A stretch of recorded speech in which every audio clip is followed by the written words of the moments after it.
RuckaWorld.com. Rucka Rucka Ali. I've got the smallest cock that anyone has ever had. My cock is so damn small that it gets lost in my hand.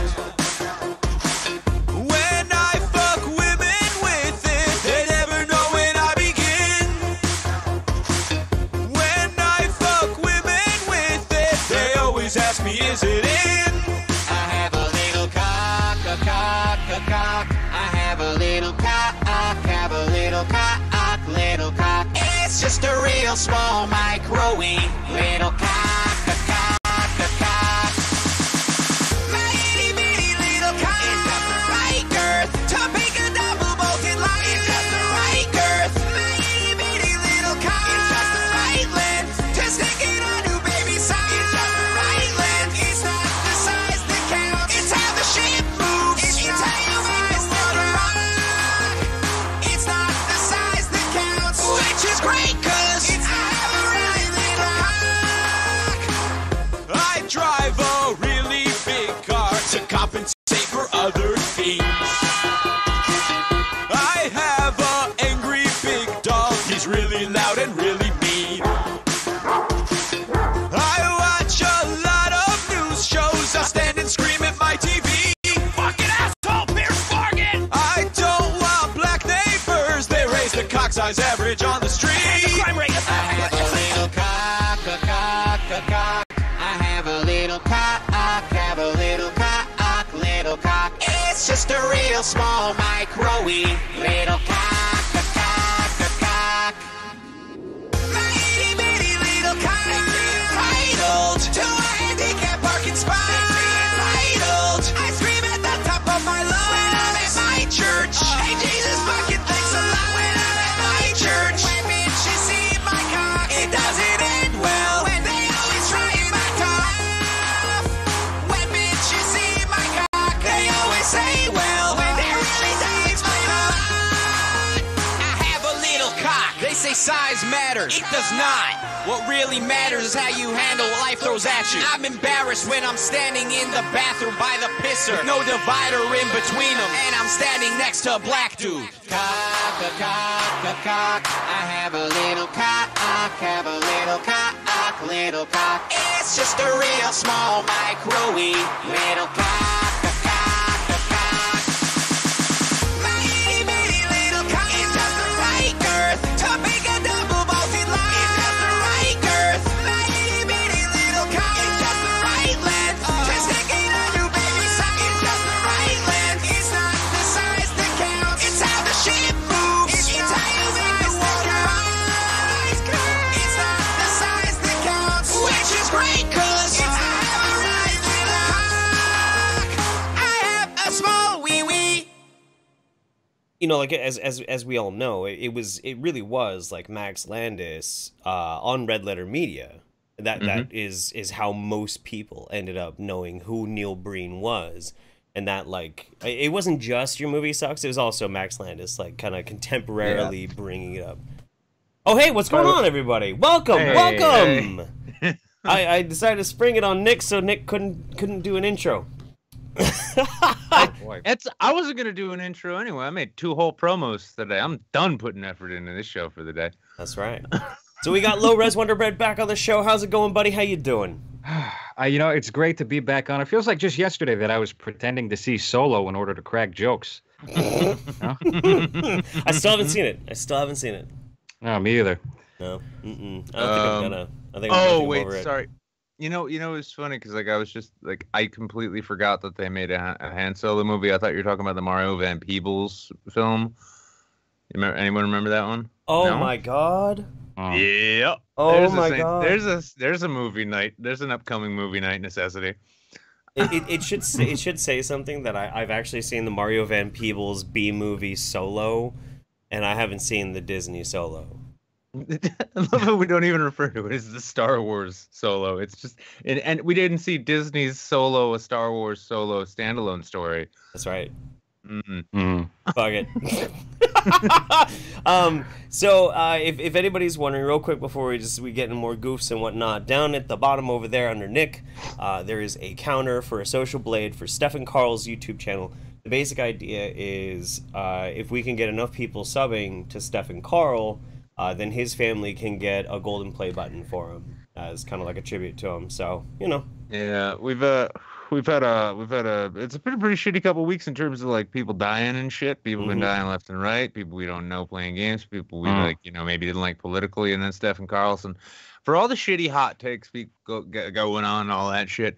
With like, and as sad as it is that Stephenson died, the sort of the tidal waves of just genuinely positive support and such that I've been seeing coming as a result of this, it's like one of those kind of like faith restored things, because you know, like that the dude he became a living meme, and then he embraced it like so fully, and yeah, and I think an honor like that is something that'd be really cool. So we got a link down below, right? Yeah, we do. LowRes, were you a fan of Lazy Town? You know, it does a little after my time. I grew up watching more Are You Afraid of the Dark, that kind of thing. But, you know, he seemed like a great guy. And like you said, he embraced the meme or whatever. You know, what I've seen, though, even though there's been an outpouring support for this guy, it's been kind of the opposite with John McCain. I don't know if you guys have paid much attention to social media. So we'll get it. We'll get there. Don't. Oh yeah. Okay. Yeah. I won't get ahead of myself. Yeah. Don't get it. Yeah. That's that shit. Like, yeah, it was pretty revolting. But I mean, then again, it's the internet, so it's like if there's one thing you can count on, it's for people to let you down over and over again in mass. That's too true. Holy shit. All right. So actually, that's actually the first thing we're talking about. Actually, is John McCain. So let's just jump into it. Yeah, fuck it. So we got here. Let me fucking switch scenes over here. By the way, I hate that I've forgotten your name, but one of our dear Discord users had made that amazing curtain effect, and you're a fucking hero. And somebody, for the love of God, please tell me who it was so I can like shout them out again, because I didn't make that animation. Like somebody else made that. Yeah, and guys, I want you to really soak up the appreciation of like the smooth transitions and the good overall technical production on the show, because next week you were all so fucked. I forgot about that. Yeah, Nick thought I was at PAX already, and I'm not going until next weekend. So. Oh well. John McCain, senator and former presidential candidate, dies at 81. Whenever America was in a fight during his long lifetime, John McCain was in the thick of it. McCain, who has died at the age of 81, was a naval bomber pilot, prisoner of war, conservative maverick, giant of the Senate, twice defeated presidential candidate, and an abrasive American hero with a twinkle in his eye. The Arizonan warrior politician. Wow, what the fuck? Who wrote this? No, CNN definitely had themselves like a fap cry when writing this. Arizonian warrior politician. It was the quickest and first article I came across, because Google and CNN are apparently just the same company, but they don't want to tell anybody.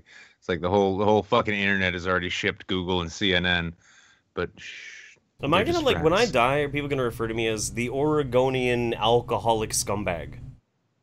I think you have to have when like you die? 3 when I die. Well, Sorry, continue. I mean, Christ, I don't even want to see what. I mean, I'm about ready to write my own damn obituary just so I can beat everybody else to the punch. The Arizonian warrior politician who survived plane crashes, several bouts of skin cancer, and brushes with political oblivion often seemed to be perpetually waging a race against time and his own mortality while striving to ensure that his 5.5 years as a Vietnam prisoner of war did not stand as the defining experience of his life. So it was a brain tumor? Yeah. They only stopped his treatment like a couple of days ago, too, if I recall, or yesterday maybe. Well, I mean, it was fast. Yeah, well, we've seen this a number of times. So, like, somebody with a profile, somebody we all know gets, they're diagnosed with cancer, they're going through treatment, and then they announce that they're like not, they're suspending treatment, and like the automatic sort of reaction to that, because I've had relatives with cancer who've done the same thing, the first reaction is like, oh, you don't want to go through the treatments anymore. You want to get ready for the end and all this. This is, but more often than not, it does seem to be the case. Like, well, we're suspending treatments because they're not working. So we're not going to waste any more time with this. We don't have much left. So, yeah. I mean, for my part, and I don't think we need to really read much of this fellatio fest of an article here, but it's been like it was one of these things. Like, I met John McCain. I want to say like 3, maybe 4 times, both pre and post Palin. It's a watershed moment in his career. Let's be honest. I can see Russia from my backyard. Yeah, yeah. It's one of these things. But I mean, like in person, as a person, and as a politician, because keep in mind, like my job used every time the primary happens, it's like the one time, at any point in which New Hampshire matters. So Manchester and the entire southern tier of the state fill up with celebrities and politicians. Like I had Steve Forbes hold a door for me once. Who could say that? Not even his wife. But so I mean, like McCain was, I mean, so like we'd have to bird dog the living shit out of these candidates when we were running these PAC campaigns, like education or healthcare or whatever, right? And I was always impressed because I worked on the left, and so I'd always get to these McCain rallies, and I'd always expect him to work like a Romney thing, where it was just a bunch of like waspy fucking country club fuckers just asking softball questions and then the candidate not saying much. McCain like would actively look to people, like look for people he could tell were there from like the other side. Like I was running a climate change campaign one time. Wait, no, I was running the education campaign then, and the climate change people were there. But he was like, he wanted their questions. He wanted to take like the liberals' questions, and a lot of times his answers were respectable when it came to climate change shit. He'd be like, even if he'd say to his McCainiac audience, McCainiac? McCainiacs. Oh yeah, no, we came up like I was. Who do you think fucking coined the abomination? I had that shit going in 2007. I should have put a trademark on it, but as always, I dropped the fucking ball. I just imagine like if John McCain had a YouTube channel, be like, well, hey out there, all you McCainiacs. Today we're gonna be watching a Dr. Phil episode. Hey, McCainiacs, I hope you're having a great Friday. It's almost more Ronald Reagan at that point. No, fuck. That's a good Joe Pera impression there. The whole reaction to John McCain's death, I felt it was very ugly, and I have no real opinion on John McCain. I kind of liked him on Conan. But I'd like to take a moment just to share a fun fact or two about the life of John McCain so we can humanize the man a little bit. Did you know that John McCain's favorite food was his mother's apple pie? No shit. I didn't know that, but I really didn't expect you to go in that like wholesome direction. So thank you for maintaining some decorum. That's painfully American. He loved his mother's sweet, moist apple pie. Hey.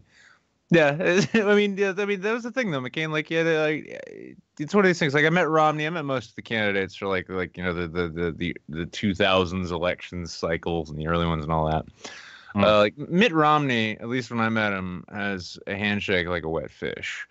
John Edwards, before his whole sex scandal, I was expecting him to get caught in bed with one of his pages, one of his aides there. What was he doing again? Who was he messing around with? Wasn't his wife ill at the time? Oh, his wife had cancer, and he was banging, I think, one of the people from his campaign or a journalist or something like that. But no, I mean, McCain, that was the thing. Like, he'd take questions from groups he knew didn't like him already. He'd give answers that the audience that he had assembled there on, for his campaign didn't like. When it came to climate change, I remember him he is saying, we got to take this seriously. And there was like a rumble in the crowd. And then he's like, well, to ask yourself this, even if it's not the case, does it not make sense to make sure we have clean air and water? Oh, well done. God, and then he sent us into Iraq. So fuck him forever for that. Mm. Same reason I couldn't vote for Clinton. But I mean, you know, like you could. This is the thing when it comes to politicians, right? Especially politicians. But like when it comes to these people, when we look like, you know, criticizing a legacy is fine. You want to say like this guy was a fucking he's a warmongering Neanderthal from a bygone era. Fine. But this dancing on graves horse shit, it's fucking so utterly revolting, and it's funny as fuck in a sad and sick way to see it coming from the same kind of people who, anytime there's a shooting and you see them like, oh, this is why we need gun control and we need to control white men, they'd be like, oh, you're dancing on the graves, huh? Not even bodies aren't even cold yet. Oh wait, one of my political opponents died. Fuck you, family of this guy. Yeah. LowRes, who did you see that was going fucking ham on him being dead? Well, what I had seen on Twitter was that Alexandra Ocasio-Cortez had put out like a very polite kind of rest in peace tweet, and then beneath that it was a complete and utter mess, as led by Virgil Texas of the Chapo Trap House. Oh, really? Yes. No, they are fucking savages. Damn. I'm a new fan of Chapo Trap House. I implemented a 60-day ban of anyone who listens to Chapo Trap House on my Facebook page. That's what I did. Damn. Bad. I'm just getting to know him. I casually will tune in here and there, but I'm not particularly impressed by anything that they do. I'll put it that way. That's crazy. That's crazy timing though, because Nick was just saying that he found him and he was like, "This is interesting shit." And I'm like, "Huh? Yeah." And I've never heard him before. I would like to have at least, you know, a couple of them as a guest at some point, because another thing we've done recently here is like fuck the political litmus tests. If you're capable of being genuinely funny, maybe it'd be fun to have you as a guest. I mean, I'm not talking funny like Mike Cernovich in a foam helmet kind of funny, although that is funny to think about. But yeah, so yeah, that is interesting fucking timing. Yeah, I don't know. Mike Cernovich tripping and busting his nose would be goddamn funny. That's pretty funny. That's how you make Mike Cernovich funny. Like tragic, like America's best home videos kind of shit happening to Mike Cernovich is pretty much the only way it can be funny. That's pretty much it. This is kind of stealing a joke from Chapo there, but I really kind of would like to see audio clips from Cernovich, maybe him reading his audiobook, laid over footage of Sylvester the cat.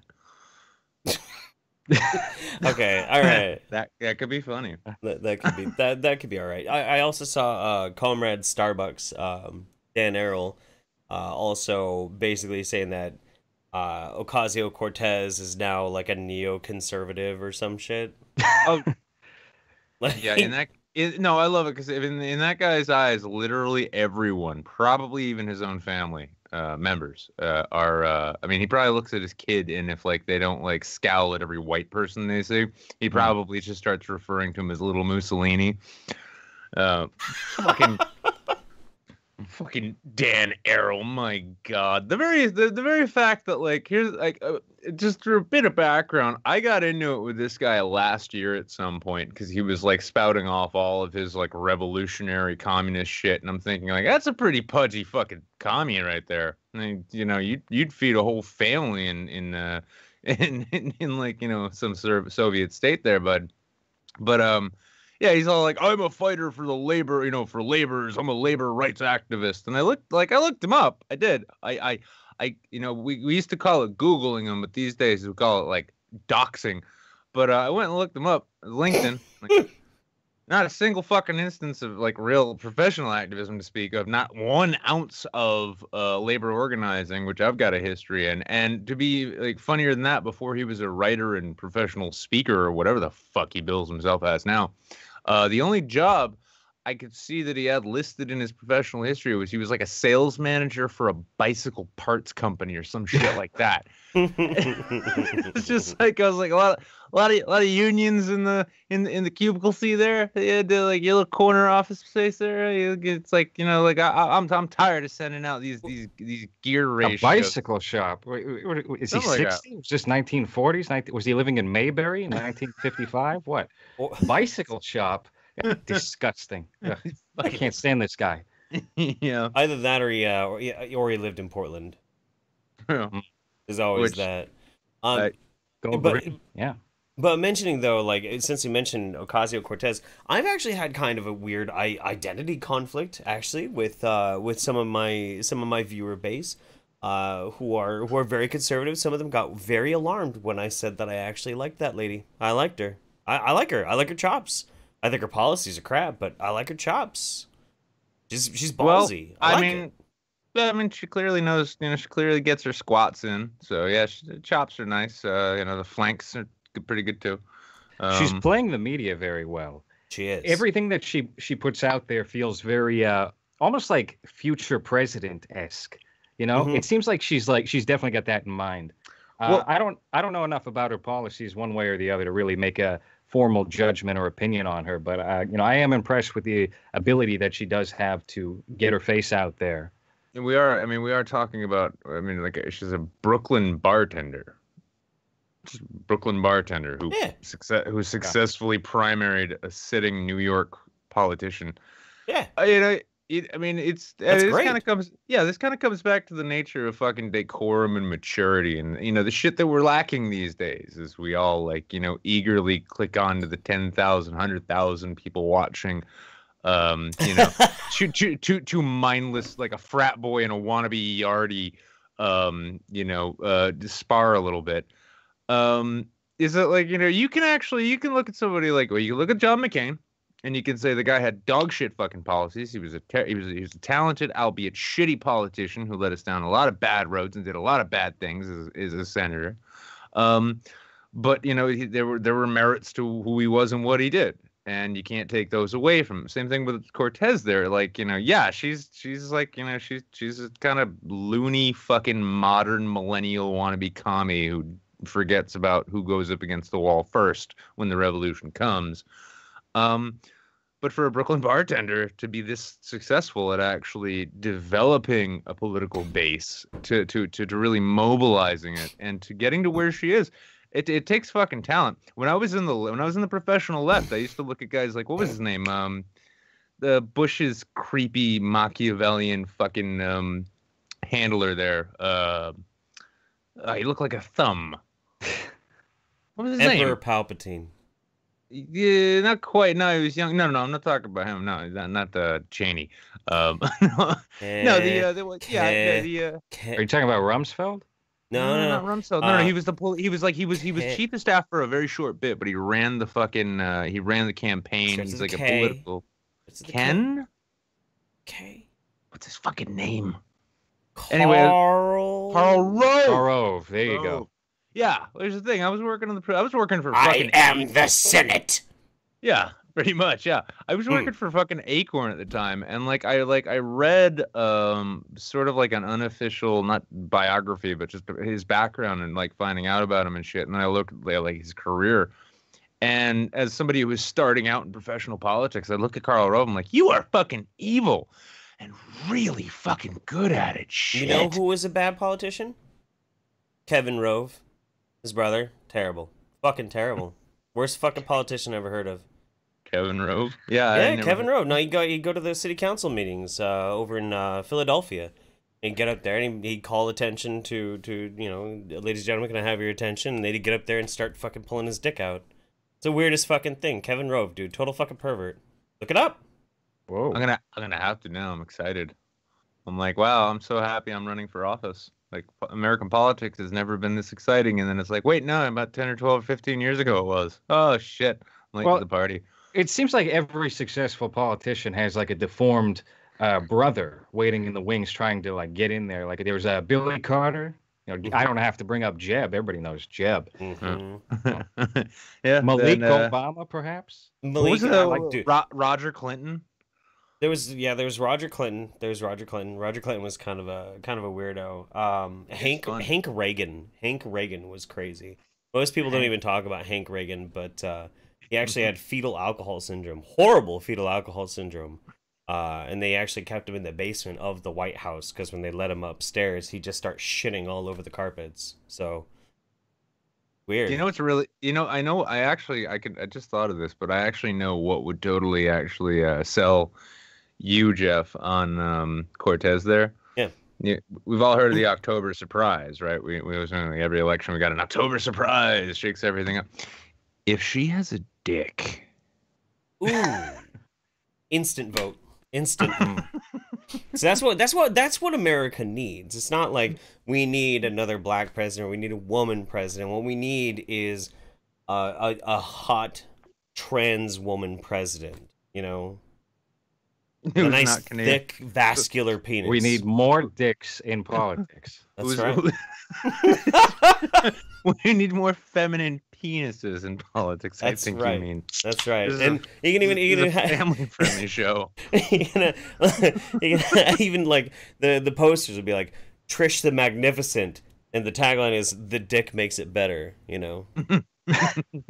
Yeah, it's like right now, Ella Grant is just like furiously chain smoking. Like, why do I have to be Canadian? Mm-hmm. Why? Change your constitution. I'd vote for Ella Grant. Okay, well, speaking of people being shitty about John McCain, over here we have Arizona GOP Senate candidate Kelly Ward accuses John McCain of dying to push negative narrative about her. I love this. Oh, that inconsiderate son of a bitch. Fucking pricks dying on me, trying to torpedo my fucking campaign. You fucking dead prick. You piece of shit. This is the best headline I've seen in I don't know how long, to be honest with you. This is pretty great. And my God, she even has the look of somebody who would make that kind of fucking claim. Karen grew her hair out because she doesn't want to talk to the manager anymore. She wants to be the manager now. Didn't she call the cops on some black people recently? At the barbecue.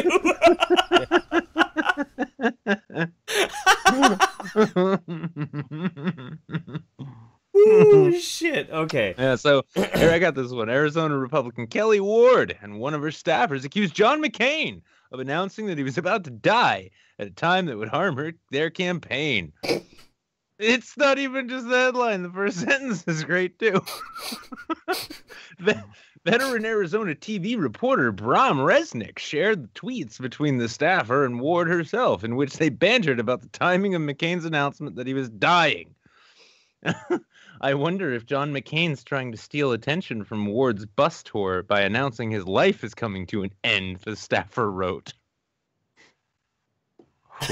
Let's see. I gotta get this post over here. Oh my God. Okay. Yeah. Ward, a Trump-loving extremist who primaried McCain in 2016, had a contentious relationship with McCain, who she frequently slammed. Ward is now running for Senator Jeff Flake's seat and agreed that McCain was trying to have a negative effect on her by dying. I think they wanted to...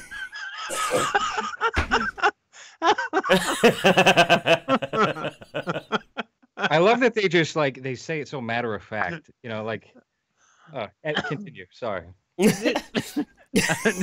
No, go on, continue. You got something to say?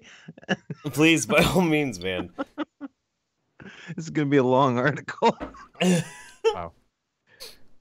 I think they wanted to have a particular narrative that was negative to me, Ward wrote in response to the conspiracy theory.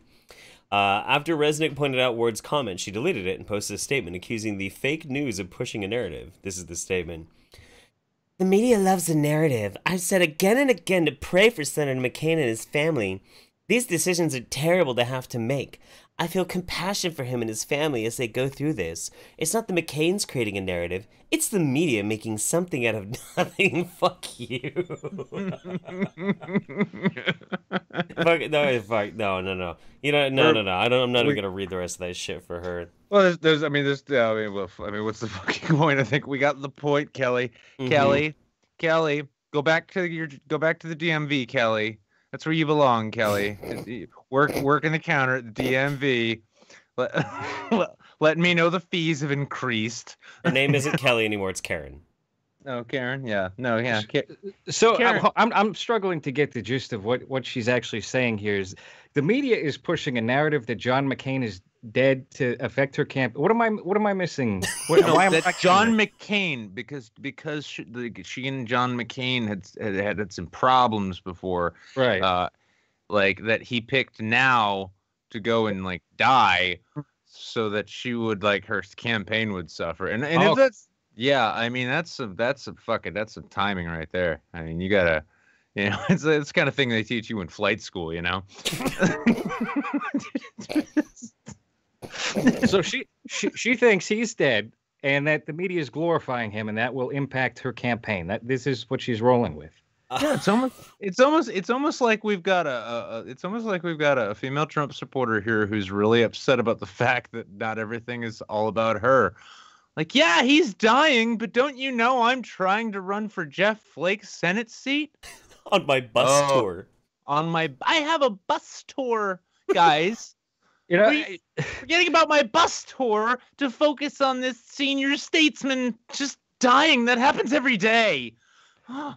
She is right about one thing though. The media, you know, you can't really trust the media. I was watching 5 hours of Richard the Iceman Kuklinski interviews today, and he used to talk about how, you know, the media would report that he loved to kill people with a chainsaw, and he was like, a chainsaw and get little bits of people all over me? That would be a real pain in the neck. You know? Fucking fake news, my God. Oh, Jesus Christ.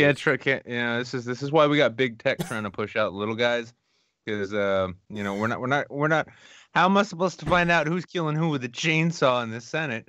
If this was back in the 90s, so you got to think how far back does this go? Oh my God, that's back when Viacom was still Viacom. It's no wonder I never heard of it. I swear to fucking God, dude. I just can't. I can't get over this shit. I can't. It's like, you know, it's like, you know what the real fucking problem is right here? You know what the real fucking problem is? Is this fucking old prick, okay? This old prick decides to go and stop taking his cancer meds right when I'm trying to ride my bus around like a little silly Billy and try and get, like, fucking elected. Yeah, my fucking God. Step off, fucking Karen. Fuck you. Fuck you. That's the whole point. It's like, yeah, it's just like, how dare he decide to die surrounded by his friends and family when they should have been at my bus tour stop? What you can say for Karen, though, I mean, she's got a very thick neck. That's a very good point. You know, I hadn't thought of it like that before. Thank you. She may be a complete and utter fucking slag, but she's a very vascular and thick woman. Well, I mean, here's the thing. I almost hope she gets elected, or at least sticks around in the public spotlight, because I've only got so many, like, Ann Coulter horse jokes left. I need to move on to the oxen territory. It's like, well, this is a lot of bad PR. Yeah, well, look at her neck and shoulder. I'm sure she can shoulder it. Don't worry. She's built like a pack animal. She'll make America great again, one donkey trail at a time. What's with her hair? I mean, she looks kind of like, you know, when you're playing The Sims and you add different hair to like characters, like her hair looks like it's plastic or something in that photo. I don't know. Very disturbing, if you ask me. She looks like she's wearing like a Lazy Town style wig, actually. Yeah. Hey, we're bringing everything back around. Don't forget to go and subscribe there to Stefan Carlson there. Karl Eric Starif. No, Stefan Molyneux. Yeah. Stefan Molyneux. Right. Make sure to subscribe to Stefan Molyneux. You know, speaking of absolute cancer and that sort of thing. Yeah, make sure to subscribe to Stefan Molyneux, and if you enjoy creators who also look like giant penises, kind of like Karen here. And if and if a whole bunch of Scientologist channels you start noticing that in your recommendations after you subscribe to Molyneux, don't be surprised. It's just the algorithm working out your interests. And go defoo you. She's got a fucking neck like Thunderfoot.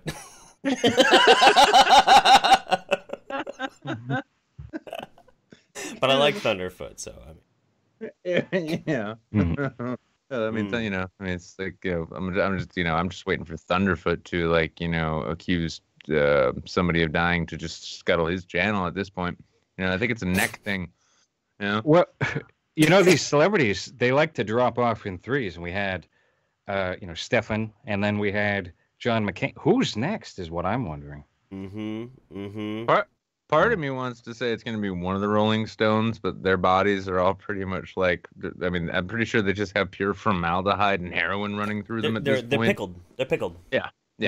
It's like Steven Tyler can't die. He's everybody's grandma these days, don't you know? It's just real. I want to leave Karen's picture up a little bit longer, you know, because I think she kind of deserves that. Jeff, hang on. I mean, I just want to throw this out there. You remember how, like, you know, a few years back, those face morphers were all the rig when it was like, you know, they could make McCain look like a Bush and Bush like McCain and Obama. Yeah. I want to see this with Karen here, only done with Gerard Depardieu. Oh, look, they both got big, thick, fucking like bread truck heads. That's true. Bread heads. I should call that my viewer base is the bread heads. That's what we're here to do, man. We're here to help the smaller channels get bigger than me. There we go. I like it. McCain had the McCainiacs. You got the bread heads. McCainiacs. Hey, what's up there, breadheads? Today we're going to talk about another VHS I found at the Goodwill today. Oh, there was That's my channel. Yeah. I have the biggest collection of crazy, weird, esoteric VHS. Actually, shit, I want to show you one. I found this. This is fucking insane, dude. Hang on. Let's see it.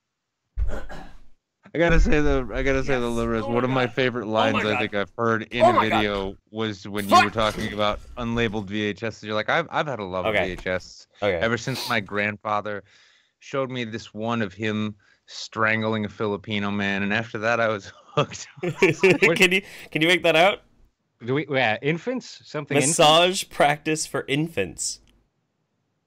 Ooh, I don't like that. Neither do I. It's a fucking. Is that by Dan Schneider by any chance? Or? No. Thankfully not. For a baby, touch is one of the most essential elements of healthy physical and psychological development.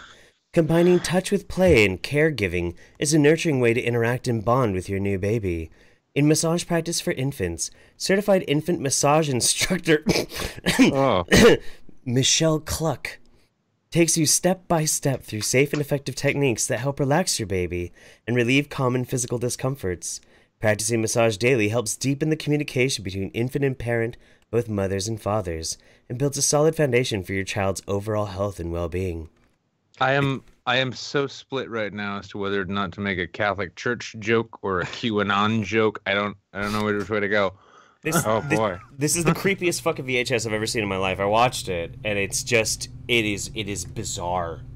I think everybody on this stream just got blacklisted in less than a minute. Yikes!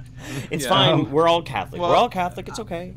Yeah, and I mean the thing is too is the FBI was watching this show just because they enjoy it before. So, you know, they're just like, shit, I gotta put this in a different folder now. Speaking of that QAnon, I've had a real problem recently. I don't know how much attention you guys pay to the channel, but I put out this video a while back about Eyes Wide Shut, the last Stanley Kubrick movie. And, I'm not a commentary channel, not really. So I'll do a video on, whatever movie or whatever it might be. Maybe I'll just create something. And then, 6 months can pass and then boom, something will pop up and it'll be like, 10,000 views. Well, this Eyes Wide Shut video got like 100,000 views. And, it really netted a whole bunch of conspiracy theorists to my channel who were very offended by the idea that Stanley Kubrick was not murdered over this movie. And, I don't get paid much from YouTube. Who does nowadays? But this Eyes Wide Shut video, it really went through the roof. So I was like, I got to follow this up. So I put out another video essentially talking about the missing footage from this movie. And I just casually say fringe conspiracies like Pizzagate. Oh, boy, they did not like that. I've been relentlessly skewered by these people for weeks on end. I can't believe it. As the dollars, total up into something very nice. I was able to get You know, this hat, as a matter of fact. Well, hang on, wait a second, because Thanks, I'm noticing Pizza this kind Gators, of for this fine hat. It's a bit of a circular. You know, what you need to do is you need to just take like a sticky note, cut the glue part off, and just put it off on the side there. That way, it makes a cue and be like, listen, I'm not trying to, I'm not trying to send out any signals here. I'm just trying to get myself into the next Mouthy Buddha video. Yeah. Well, what were they saying before? There was some CIA agent that had a Q on his pin or something, and they're like, this is proof that he's hinting at QAnon. But if you go back like a year and a half, he says in a tweet, "Oh, it's just for question everything." Yeah, no, there's. Well, I mean, one of the things I love, because I mean, I like Mouthy's content. I do, even though it almost seems as though he has no idea where it's going. But hey, Joe, welcome to the club, dude. Yeah. No, he pointed out how like a lot of the Q people were like, there's this photo of Trump on Air Force One giving a thumbs up, and then a bunch of his staff giving thumbs up. But if you draw a line around the thumbs and then another line, you've got a Q, and the Q is it equals 23. And what the fuck? Okay, yeah, this is but hey, listen, guys, listen, we really need to take. Yeah, we need to keep taking the Make America Great Again set seriously. I mean, yeah, they had some stumbles, namely with their candidate, and then with lots of their supporters, and then the fact people like Baked Alaska showed up, and then we got like Cernovich, and then we got Milo, and then we got Candace Owen, and then we got InfoWars. I mean, I could go on and on and on. And I will. And then we got, but I actually completely forgot that Baked Alaska was a person for a while. You just said his name. Well, that's. I mean, that's a bit of a stretch. You know. Sorry, I'm okay. Real quick before we get into Baked Alaska, just call me Zuckerberg, everybody. Before we get into Baked Alaska, Jesus Christ, Mistaken Reaper 22. Hope y'all having a better day than me today. Well, I hope we can cheer you up, buddy. We'll do our best. Serete Coochie, Jeff, please check the message I just DM'd you in Discord. I apologize in advance, but holy shit. I'm debating on whether or not we should. Maybe we'll bring it up here on the show. I looked at it. It's pretty fucked up. Well, then we have to. Yeah, no, I just kind of sold it, didn't I? Yeah, because also, I mean, like, yeah, I mean, it's hard to have a hook without, destroying someone's career these days. So Wyofet says, this has been a week of death with Stefan, Karl, McCain, Neil Simon, the victims in the shooting today, and just the other night, my grandmother. Oh, buddy. I say, press F for the families, because if you like the person or not, death affects the people close to them. You know what? F, pinkies up, drinks up, take a sip. All those dearly departed. We got that spicy. Well, you don't have the spicy fireball, but you did. That's my number one drink of choice. I like the peculiar flavors. That and an exotic Bud Light Lime now and then. Ooh, you know what? Hey, hang on. I want to talk about this because a lot of people they shit on like Bud Limerita, like the Budweiser Limerita, or even like the Budweiser Clamato. Like, these are fucking delicious. I hate Budweiser, but Bud with lime is really good. Yeah, I think they're not so bad. I kind of stay away from the Lime-O-Ritas as of late because I'm trying to get off the sugar, really. But I can definitely get behind a Bud Light Lime or two. Also, Neil Simon, that's the third celebrity, so everybody, can take a breather. Yeah, and let's. We actually that's again violating format. Oh fuck it! This is the last show of the month, and we're changing it next month anyway. Fuck it! All the hell, Jeff. Let's just skip the cringe of the week and then come back to everything else. I meant Jeff. When you die, you will be remembered as a pretty okay Jonathan Davis. Hey, thank you very much. I appreciate that. That's very kind of you. Mouth says, I'm moving to my new place tonight, boys. Picks up from my old man's asshole, so hopefully Moonju Magic will help him recover from his colorectal cancer. Oh shit. Okay. Life is still. I know, dude. Life is still throwing curveballs at me, but I'm doing better than ever, and you are one of the reasons. Oh, thank you, buddy. We love you, Mouth. We love you. Write more disgusting porno for us, please. Sergeant Buck says, if McCain died intentionally, he'd better get life in prison.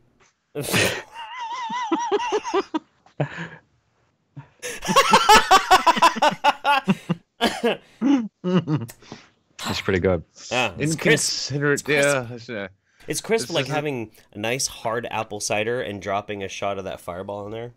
It you know, it's like I'm just waiting right now for some article, some wingnut fucking article that should remain in the dark corners of the internet, but gets blown up because people are stupid these days to assume that, like, oh, McCain went off his cancer treatments and died on purpose as a last act of the deep state to keep these true patriots from getting into the Senate with their bus tours.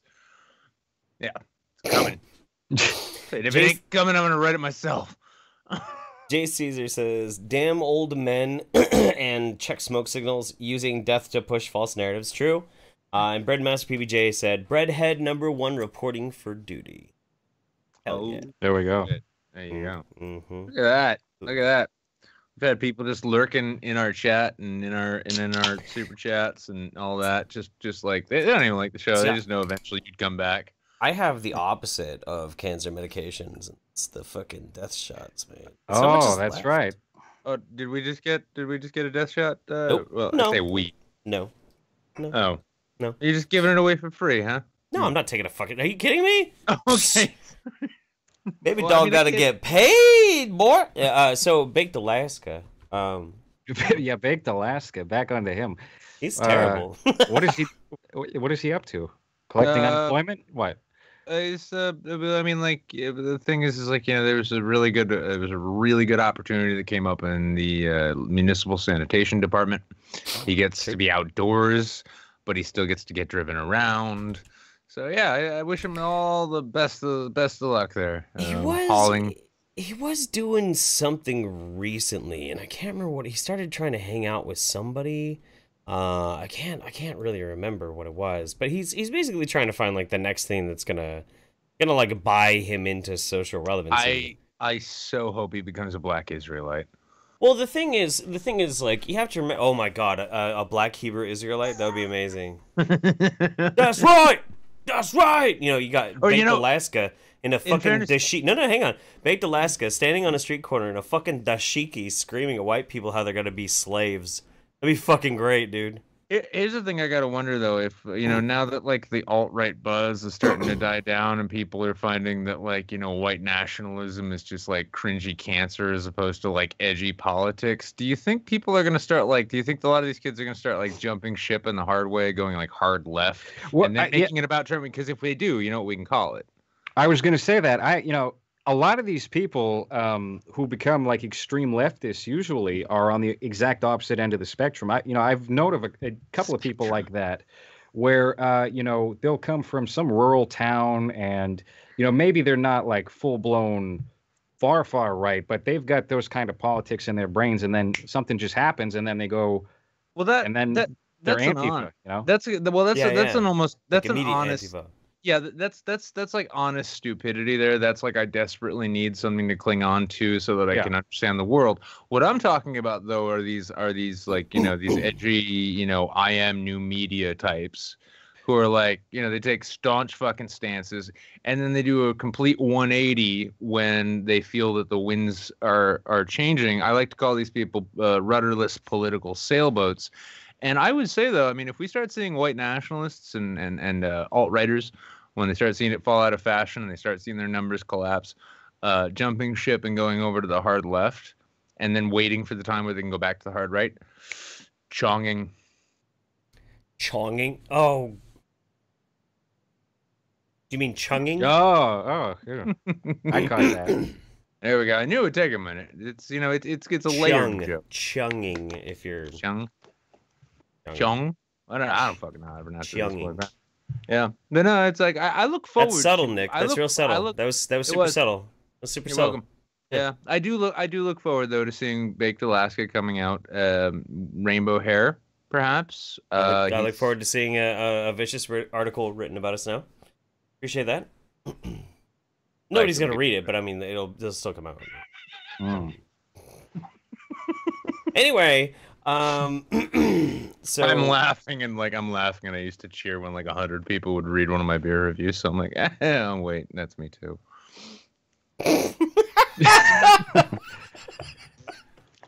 Fuck. All right. So, oh my God, I just clicked over to my Firefox. The first thing I see is fucking Karen. Oh, Karen. We hardly knew you. Hey, you're the one who want to leave her up there. Well, let me ask you guys something, because a lot of these far right people are kind of creatively talented. Do you see even a future for them being able to get back to something rational? Depends on honestly, like, I mean, and not even like jokes aside, it really depends on how far they end up really going. Like if you end up like jumping into bed with Richard Spencer, no pun intended, I'm sure he's straight as an arrow. But if you end up doing that, like if you there are lines of demarcation, I feel, to where, like, if nothing else, when you've come out and made all of these really controversial statements and you stand behind them because this is what you believe, and then all of a sudden you flip the script, right? Right. And especially if you can notice that it's sort of tied to a shift in public opinion that's going on. I mean, there's the one hand that, like, if people are going to continue buying that shit, like, gradual shifts in opinion are one thing, but when people make these radical 180s and they're very closely tied with shifts in public opinion, I'd like to say I'm hopeful that they won't survive that, because I'd like to think the public is smarter than that. But then again, we talking, all know better. Are we talking specifically alt-righters? No, not necessarily. I'll tell you who came to mind, and he's not actually. I don't think anyway. He is a far right character, or was. But, Mouthy Buddha does come to mind, where he had that controversy stem up, and he's an immensely talented editor. He's incredibly, he's one of the most talented filmmakers that I know. But he obviously got in trouble a while back over some documentaries where he was steel-manning particular arguments. And it's like, what about someone like that who, maybe, and I don't want to say too much or speak out of school, because I don't really know him that well. I consider myself friendly with him, and I don't want to make any assumptions. But could somebody like that actually steer the course back? Because it seems like he's kind of done that with his Bieber documentary and all that. So it makes me think generally. Yeah, he's kind of. I'd say he's doing a pretty good job of that. I think, like, the biggest problem with that is, like, the biggest problem he was facing is that he didn't, like, his what he was producing. He didn't make it actually clear what he was doing. Like, he overestimated the intelligence of the masses, right? And in that, so, like, and he got a big boost when he was steel-manning the alt-right from a lot of alt-right sources, because they thought he was one of them, when that was not what he was doing at all. Well, now he's reevaluating shit now too. He seems to be looking more at, like, weird shit like aliens and conspiracy theories. So it's something to keep in mind. Like, me and Nick we're both friends with John. And we've known John for a while, been on the show twice. I still to this day get shit because I defended him during the steel manning in his like breaking down, like, the Hitler thing on his videos. And the thing is that, like, I was talking to him while he was making these and trying to give him, like, some friendly support. And he explained the reason why he was doing it. So I kind of saw the direction that he was taking. And I saw the conflict that he was going through with him identifying it as an alt-right, but not wanting to, but wanting to, like, have a different viewpoint. And so I went to bat for the guy, because I knew that by the end of that series, or at least I hoped I wasn't going to eat fucking crow for it. I hoped that it would all be wrapped up like he said it would. And it did. But the far left didn't give a shit. None of them gave a shit. They were just like, this is Nazi propaganda. And it wasn't. It wasn't Nazi propaganda at all. No. If you watch all three of them in a row, then you get a really good idea of what he was talking about.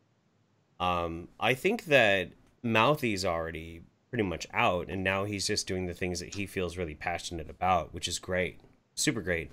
Or at least I'd say interested. Because I've seen, like, we saw his tweet today, and he was saying things like, he's having trouble reconciling, like, his changing opinions, and he doesn't know how much he can trust his opinion. I really wanted to just be like, dude, it's called entering your 30s. Don't worry, it's fine. Yeah. But I think the direction he's going now. I think, and he's doing well doing it. I think it's going to be more, I don't think it's going to be like the pivot sort of thing where it goes from, like, you jump from one audience pool that's pre-established that you can count on because, they love this edgy right-wing content, and now they love this, like, woke left-wing content. Sure. As much as he's going to get, he's going to go back to growing organically based on the genuine quality of what he does. Because hopefully he's learned that, you know, you can't get too complicated on YouTube. The majority of the audiences aren't going to fucking get it. Right. I don't want to be in a position where I feel like, you know, I'm more illuminated on something than Mouthy was. Like, I wasn't in a situation that he was in. And this is something that's interesting, too. There's a lot of really smart people who are in the alt-right. There are a lot of people who are really smart that are in the alt-right, but they're in it for specific reasons that maybe you or I or nobody's ever really going to be able to understand unless they find a way to articulate themselves. And hopefully, as life goes on, whatever it is that caused that big rift that made them feel that type of aggression and hate and that dysfunction with the rest of society. Fear. And fear. There's a lot of fear. Yeah, a lot of fear. It's mostly fear. They come off as angry only so that they don't look like they're scared. Well, I don't want to just dismiss it either, but I hope that as time goes on, they do the same thing that a lot of people in their 30s do, which is either life starts to make a whole lot more sense and you're able to let things go, or you become an alcoholic and stop caring so much. That was coincidental, the waving. I just wanted to say hi to the audience. Oh yeah, that's right. I don't know. Well, we'll see. But I mean, I don't think anybody's too far gone most of the time, unless you like go and do a politicized killing. That might be kind of, you know, that might be too far. Yeah, I'll say this much. It's, you know, I mean, and there's, you know, it's one of the sad things, because on the one hand, when you see people making that cheap and easy swap, right, where you can tell they're doing it for the purposes of getting the media audience, right, keeping those numbers and going and all that shit. That actually not only cheapens, but makes more difficult times in which people do genuinely have changes of mind when they start to see things differently, which you'll usually notice that as it'll happen gradually. They'll start sort of asking questions in their own circles, perhaps, which get them shit, and then gravitating towards different ideas. But when that happens, because you have these charlatans out there who will change, and I mean, there was talk about Milo on Twitter earlier, right? Oh, and he left a big old rant on Facebook from what I saw. Yeah, no, and it's because he was trying to offer one of his, like, you know, oh, I'm so spicy hot takes. Oh, hey, by the way, guys, remember Milo? Hi, I remember Milo. One of those things. That was what he was trying to do. Yeah. And his whole thing is it's funny because a lot of people don't remember, like, prior to his rapid ascension via Gamergate, which is really what got him going, he wasn't this, like, hot take edgy queen that he's trying to present himself as now. He was trying to be more of like a dapper British journalist who was just, you know, he's fighting the power on you know, he's on the right side, right wing of things. I remember listening to him like discussing Brianna Wu canceling an interview, and he was talking about, and unfortunately I couldn't respond because of column obligations and other things, and welcome to Radio Milo. It was a very dry British thing, and then all of a sudden being an edgelord became the thing. And so he just flipped the script on that. Those kinds of people, the people who are clearly in it just to get like that media attention, Dave Rubin, are the kind of people who are going to ruin it for anybody else who wants to make a change. Interesting. I don't remember that phase of Milo's career. I remember he would go on like the Gavin McInnes show back in like 2014, 2015, late at night, and he would talk about how he was prostituting himself and things of that matter. You know? That was when that started.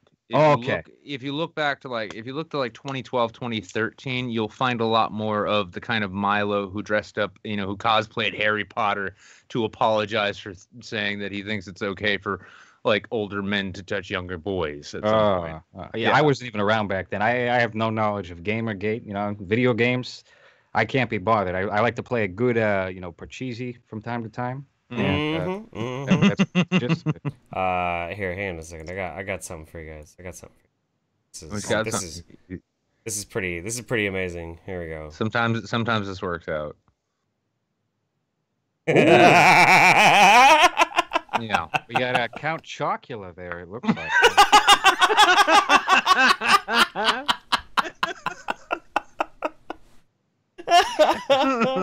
Fuck. That's I mean that's where it used to be, you know. It's 2012. 2012 Milo Yiannopoulos, when he actually worked for the Daily Telegraph, and he was a liberal left-wing reporter. So anyway, moving on to our next story. No level of alcohol consumption is healthy, scientists say. I need another beer. Nick, you're gonna have to start reading this one because I'm gonna go refill my whiskey. I picked a hell of a time to stop keeping bottles in the house. Yeah, so this comes to us via Fox News, and fuck your live coverage. When it comes to drinking alcohol, the healthiest thing to do is abstain entirely, according to a large, wide-ranging report published by scientists. Well, they didn't believe you about climate change, and this didn't work during sex ed in the 20-nothings. So let's see how this works out. Alcohol led to 2.8 million premature deaths in 2016. I would say that all deaths happen exactly when they have to, because unless they expedite it to try and fuck up a bus campaign. Yeah, I know that's true. Yeah, damn you, John McCain, for having yourself some shots. It all comes back to Karen. Chemo. Fuck you, Karen. Fucking Karen. Yeah, but no, this is 2.8 million premature deaths in 2016. It was a leading risk factor for premature mortality and disability in the 15 to 49 age group, accounting for 20% of deaths, according to researchers at the Institute for Health Metrics and Evaluation, who carried out the study. Then we have a Teespring ad. That's great. Globally, 27.1% of cancer deaths in women and 18.9% in men. Yes, we're winning, fellas. Eat it, ladies. Men in age over 50 were linked to the drinking habits, according to the study's findings. I'm guessing these were married people, which were which were published in the do you really want to go down this road, Jeff? Come on, keep going with the article. Which were published in the Lancet Medical Journal. Researchers investigated the health effects of alcohol consumption in 195 countries between 1990 and 2016. I want to know what these countries are, because if we're talking premature deaths related to alcohol in Russia and we're averaging them in with those of anywhere else, that's not fair. Using data from 694 studies to find out how common drinking was, and from 592 studies to determine health risks.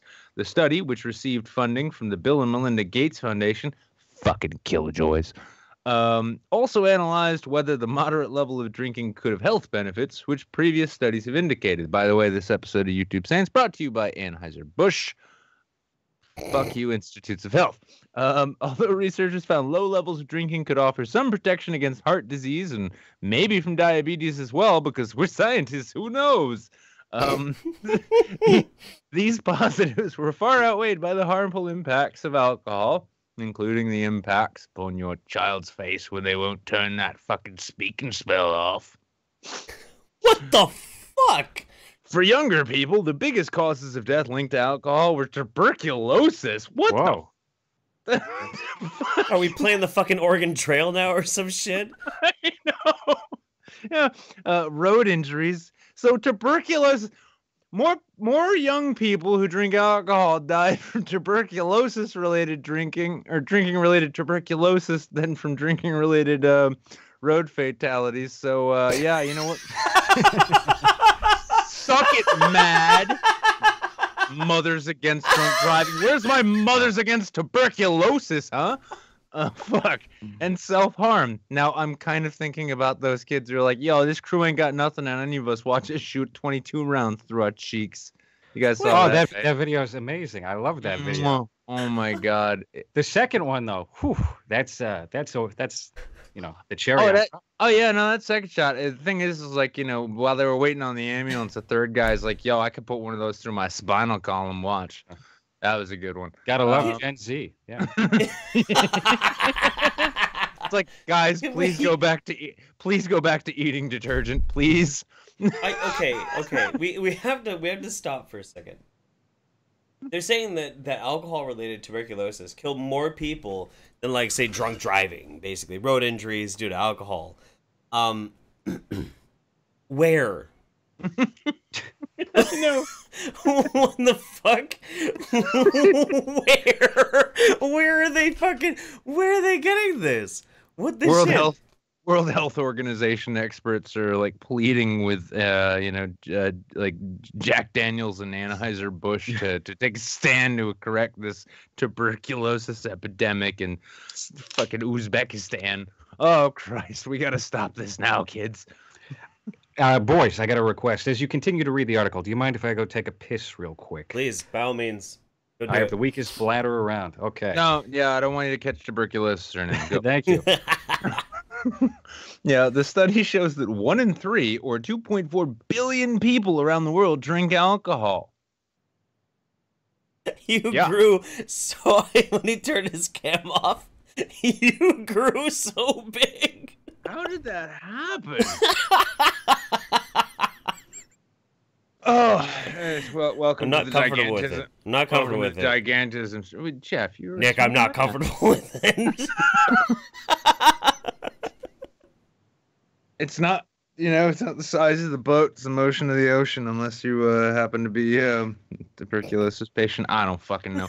I don't know either. Shit, I mean, well, fuck, I was on, Hang on. Oh, let me do some Streamlabs and super chats real quick while we're waiting for LowRes. Yeah. I don't want Dr. Bread to miss any of this. All right. CT says, "Hey Jeff, how does this saying go? Float like a blank, float like a butterfly, blank like a bee. Bang a hot trap like a bee. Float like a butterfly, bang a hot trap like a bee. Or do you have one better? Float like a butterfly, sting like a bus tour. No, it's blank like a bee, so it has to be blank like a bee. Felch like a bee? Well, that's not fair. I'm still mentally scarred from that movie night to where I'm just thinking to myself, like, yeah, no, I mean, Jerry Seinfeld, bees love sucking shit out of people's asses, if I remember correctly. Maybe? Yeah. Oh, hey, you got back just in time. Yeah, no, don't mind me. It's just water. Don't worry. Keep talking about that shit. I just realized that my icon on Skype is the addiction hotline doctor. So, just to show that again in case nobody caught it. There you go. This is so meta right now. It's amazing. It really is. I love it. Like this shit's like there's more layers to this than Inception. It's like I'm fucking... just making myself a mixed drink at the moment. God. Oh, what are you making? making? Hang on. What are you making? Oh, it's just some nice soda water and Bacardi. That's all. Oh, yeah. I'm hearing that sound. I'm like, no, I gotta take a piss. This is not this. This is actually ASMR right now. Oh yeah, put it up to the microphone. This is ASMR for people with the fucking kidney stones. Oh. Like, it'll relax you while you pass it. Trust me. Mm-hmm. Here's the thing though, fellas. As Americans, we gotta up our fucking game because Denmark has the most drinkers. 95.3% of women and 97% of men. I'm charming to the entire nation of Denmark now. Apparently, that's great. Alcohol poses dire ramifications for future population health in the absence of policy action today. The widely held views of health benefits of alcohol needs revising, particularly as improved methods and analyses continue to show how much alcohol use contributes to global death and disability and people getting knocked up who shouldn't be having kids. No. Don't ever do that accent again. Our results show that the safest level of drinking is none. The study says, I was waiting for some hilarious like Finnish doctor's name there, and it's just this. I'm quoting this study, who talks like an imbecile apparently. Mm-hmm. Fine. This level is in conflict with most health guidelines, which espouse health benefits associated with consuming up to 2 drinks per day. Alcohol use contributes to health loss from many causes and exacts its toll across the lifespan, particularly amongst men, the study argues, against no one, suggesting that public policy should focus on reducing consumption across the board. No more broads drinking. That's what the studies. That's absolutely right. Yeah, you broads leave all this Bud Light, leave all the Bud Lime-a-ritas for us. Please. Much better show now, if you ask me. I don't know. What, with some Bacardi in you? It's like, I could totally tolerate being here now.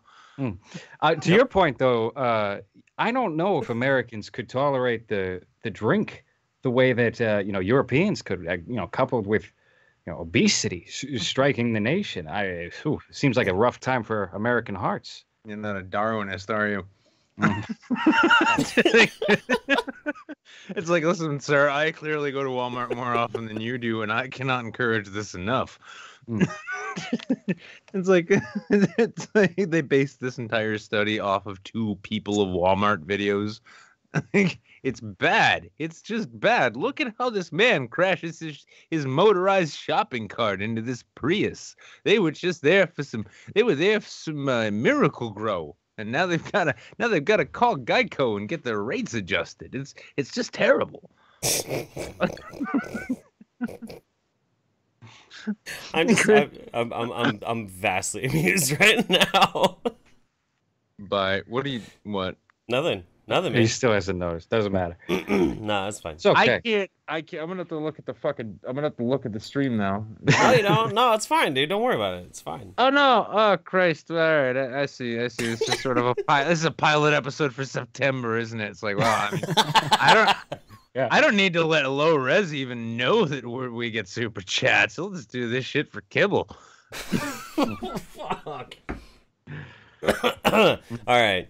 I feel like I'm like it almost feels like I'm like, I don't know, inside the actor's studio or some shit. It's like, yes, that was a weird role, YouTube Saints. I took it out of desperation, you see, but eventually, I found myself having a good time from time to time. It required lots of drink, and then I clicked on to Fox News and realized that was a bad idea, and then I was acting like someone from Denmark. Oh. We've kind of skewed from the point. We got to get back onto the format, right? Format, Jeff? Oh yeah, fuck. Oh my god, the format. You're right. You're absolutely right. Now Thank God there's some professionalism going on here. I'm gonna go get another beer. Yeah. Go ahead, have fun. What's the next topic tonight? All right, the next topic tonight. Oh, this is a good one too, and I'm sure we'll have a lot to say. Bam! KSI versus Logan Paul. YouTube boxing fight ends in a draw. Oh my! Brilliant! God. Yes, brilliant. This was incredible. So this happened yesterday, yeah. Yeah, I believe. Yeah. Yesterday. No, yeah, and I made sure to I even set an alarm for it, even though I was in dire straits. I was not feeling well tomorrow morning. Or yesterday morning. That's right. I'm gonna try and travel. Don't mind me. It's fine. Wait a second. Did this get sent to you as a news item, Jeff? I was pretty. Is this the cringe? This is supposed to be the cringe. This is supposed to be the cringe? Oh, I didn't save it after I edited it, did I? I don't know. Go look at the format sheet. Okay, I'll go look at the format sheet. Hang on. Yeah. Oh yeah, it's supposed to be the cringe. Holy shit! Hey, no, totally bring it up on screen. I hate. I have a better cringe actually. It's totally fine. It was sent to us by a viewer. It's really good. Okay, now I know all 3 of us watched this. Nobody paid for it, right? No. I had a beautiful HD stream that I did not pay for. No. Thank you, Twitch. Bless you, Bezos. Bezos, bless us all here in our time of woe, streaming on YouTube. When we need you the most. Would you get in trouble for giving people tips on how to find illegal streams on the stream? It's called Googling, dude. There was quite a few people up on YouTube who had bullshit streams going of the weigh-in and all that, and it was go down to the description, we get a stream there, and almost all of those links wound up dying after 5 minutes. I must have really lucked out then, because I found the stream. I wasn't even gonna fucking watch the garbage, but I was really expecting garbage. That was a quality match. How dare you? No, that was what I was genuinely kind of surprised, because I was expecting just a bunch of basic Becky flailing going on, one dude's gonna just kick and the other one's gonna do the windmill. It's if you get close to me and get hit, it's your fault. But no, yeah, I found the link through one of those. I saw the weigh-in on YouTube, and it's here's the link to the live thing. And then I went there, and I was like, holy shit, oh, hey, cool, it's the fight. And then I saw it, I'm like, oh my shit, holy fuck, this looks like a real boxing match. Did you just say, oh my shit? Maybe. I don't keep track of the shit that comes out of my mouth, Jeff. That's why I'm in the position I'm in. It's fine. It's fine. It's fine. Okay. So yeah, no, So I discovered rather quickly when I lost cable television, because not a lot of people know this, but I am actually a huge football fan. I actually really like football. You wouldn't know it from looking at me, but I love me the footballs quite a bit. And so I had to figure out a way that I could watch like my favorite sport. And so I actually got really, really good at finding a way to watch this sport. And that's kind of like the same resource that I used to watch the match. And it ended up being like a beautiful, 1080p stream, just absolutely wonderful. So the thing that was interesting, so before it even got to this match, which I like this 3-desk thing going on. This is actually pretty nice. This is pretty choice. Oh, you look so little. Me? Or no, Nick? Oh. Jeff has issues. Let's make him a big boy. Yeah, he's a big boy now. People, I mean, like, it was funny because before actually the first time anybody saw a photo of us in public together, there was this general assumption for some reason that Jeff was taller than I am. That was weird. That was really weird. Yeah, and it's like, no. Well, how tall are you guys?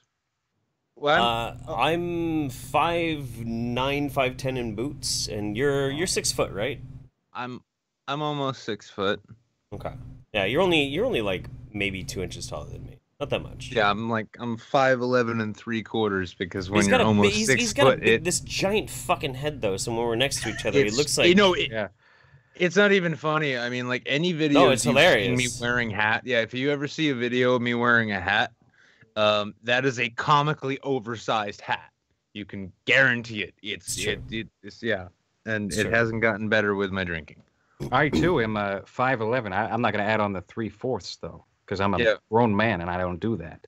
Well, you also have a normal size head, so that you know of. That is very true. I'm gonna need to get in touch with Christoph. I'm just gonna like DM him real quick. Like, yo, tell me about Rez. Tell me about Rez. Chat. I'll be like, tell me about Rez's head. He'll be like, oh, it's great. No, I mean the size.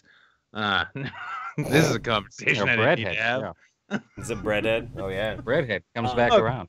Christoph is watching now. Is he? Oh, sweet. No, for shame, Christoph.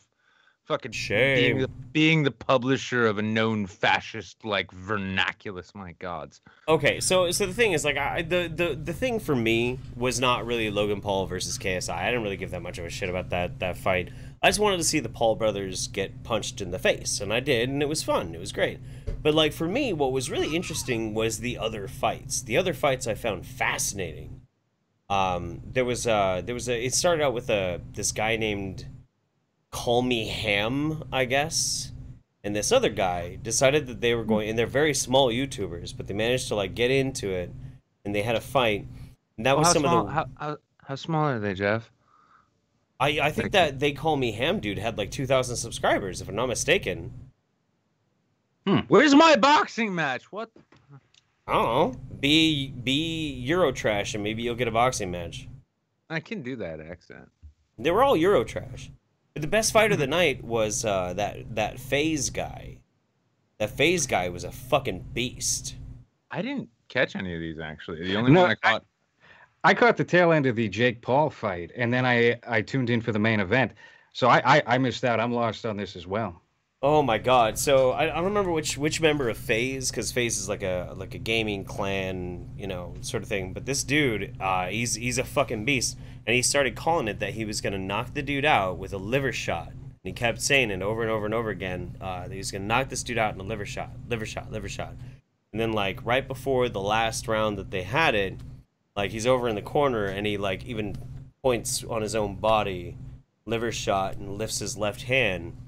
And people are like, is he signaling? Is he fucking signaling? And then they go out, and he fucking pop, bam, bam! And he hits the dude 3 fucking times right in the liver, and the dude just drops like a sack of shit. Technical fighter, incredibly well executed. The dude was a beast. Let me ask you guys something. Do you think this is going to be a precedent now? Because I had seen some tweets out there where it's like, oh, if you're a YouTuber, I want to set this up, da-da-da-da-da. Do you think that YouTubers are going to be boxing each other on the regular? I hope they do. I honestly hope they do. You know why I hope they do? Because I really want to see a renaissance in YouTube drama where any of these people who just kind of posture behind like anonymous avatars, they start getting called a fucking sodden dripping vagina because they're not gonna box each other. I want to see them box each other instead. I think that'd be great. Hang on, Jeff. Are you trying to say that a bunch of people who like to posture and actually act as though like being a loud, abrasive shit talker on YouTube is the equivalent of actually beating people up? Are you saying you actually want to see these people put up or shut up? Yeah, fuck yeah, absolutely. I think it would be much better than these debates. You know, the debates have really, you know, they're out of style. I think this is the next big thing. Yeah, it's like, if we're going to say... Well, I loved. I think one of my favorite takes on it was from Dankula today. He's like, boxing is for pussies. Real men solve their disputes with Beyblades. I mean, the thing is too. Like, I would really prefer that as well, because that would be really good for me too. Because really Neg. Sorry, really Gonzo Duke, Jeff. No. Me versus Worski. Okay, look, I'm gonna let you guys. I was gonna say this, but I'll make sure I'll put it out there like this. I like the idea of this because not only would it inspire people who do want to shit talk to have to put up or shut up, but it also is a good excuse for me to basically let things go, because I don't fucking like. I like watching violence. I love watching violence, but I don't like hurting people. I'm really good at hurting people, but I don't like doing it. So that would be good incentive for me to just be like, fuck it. Nah, whatever, it's fine. I just turned like a Zen Hindu cow. Like, I don't want to fight anybody.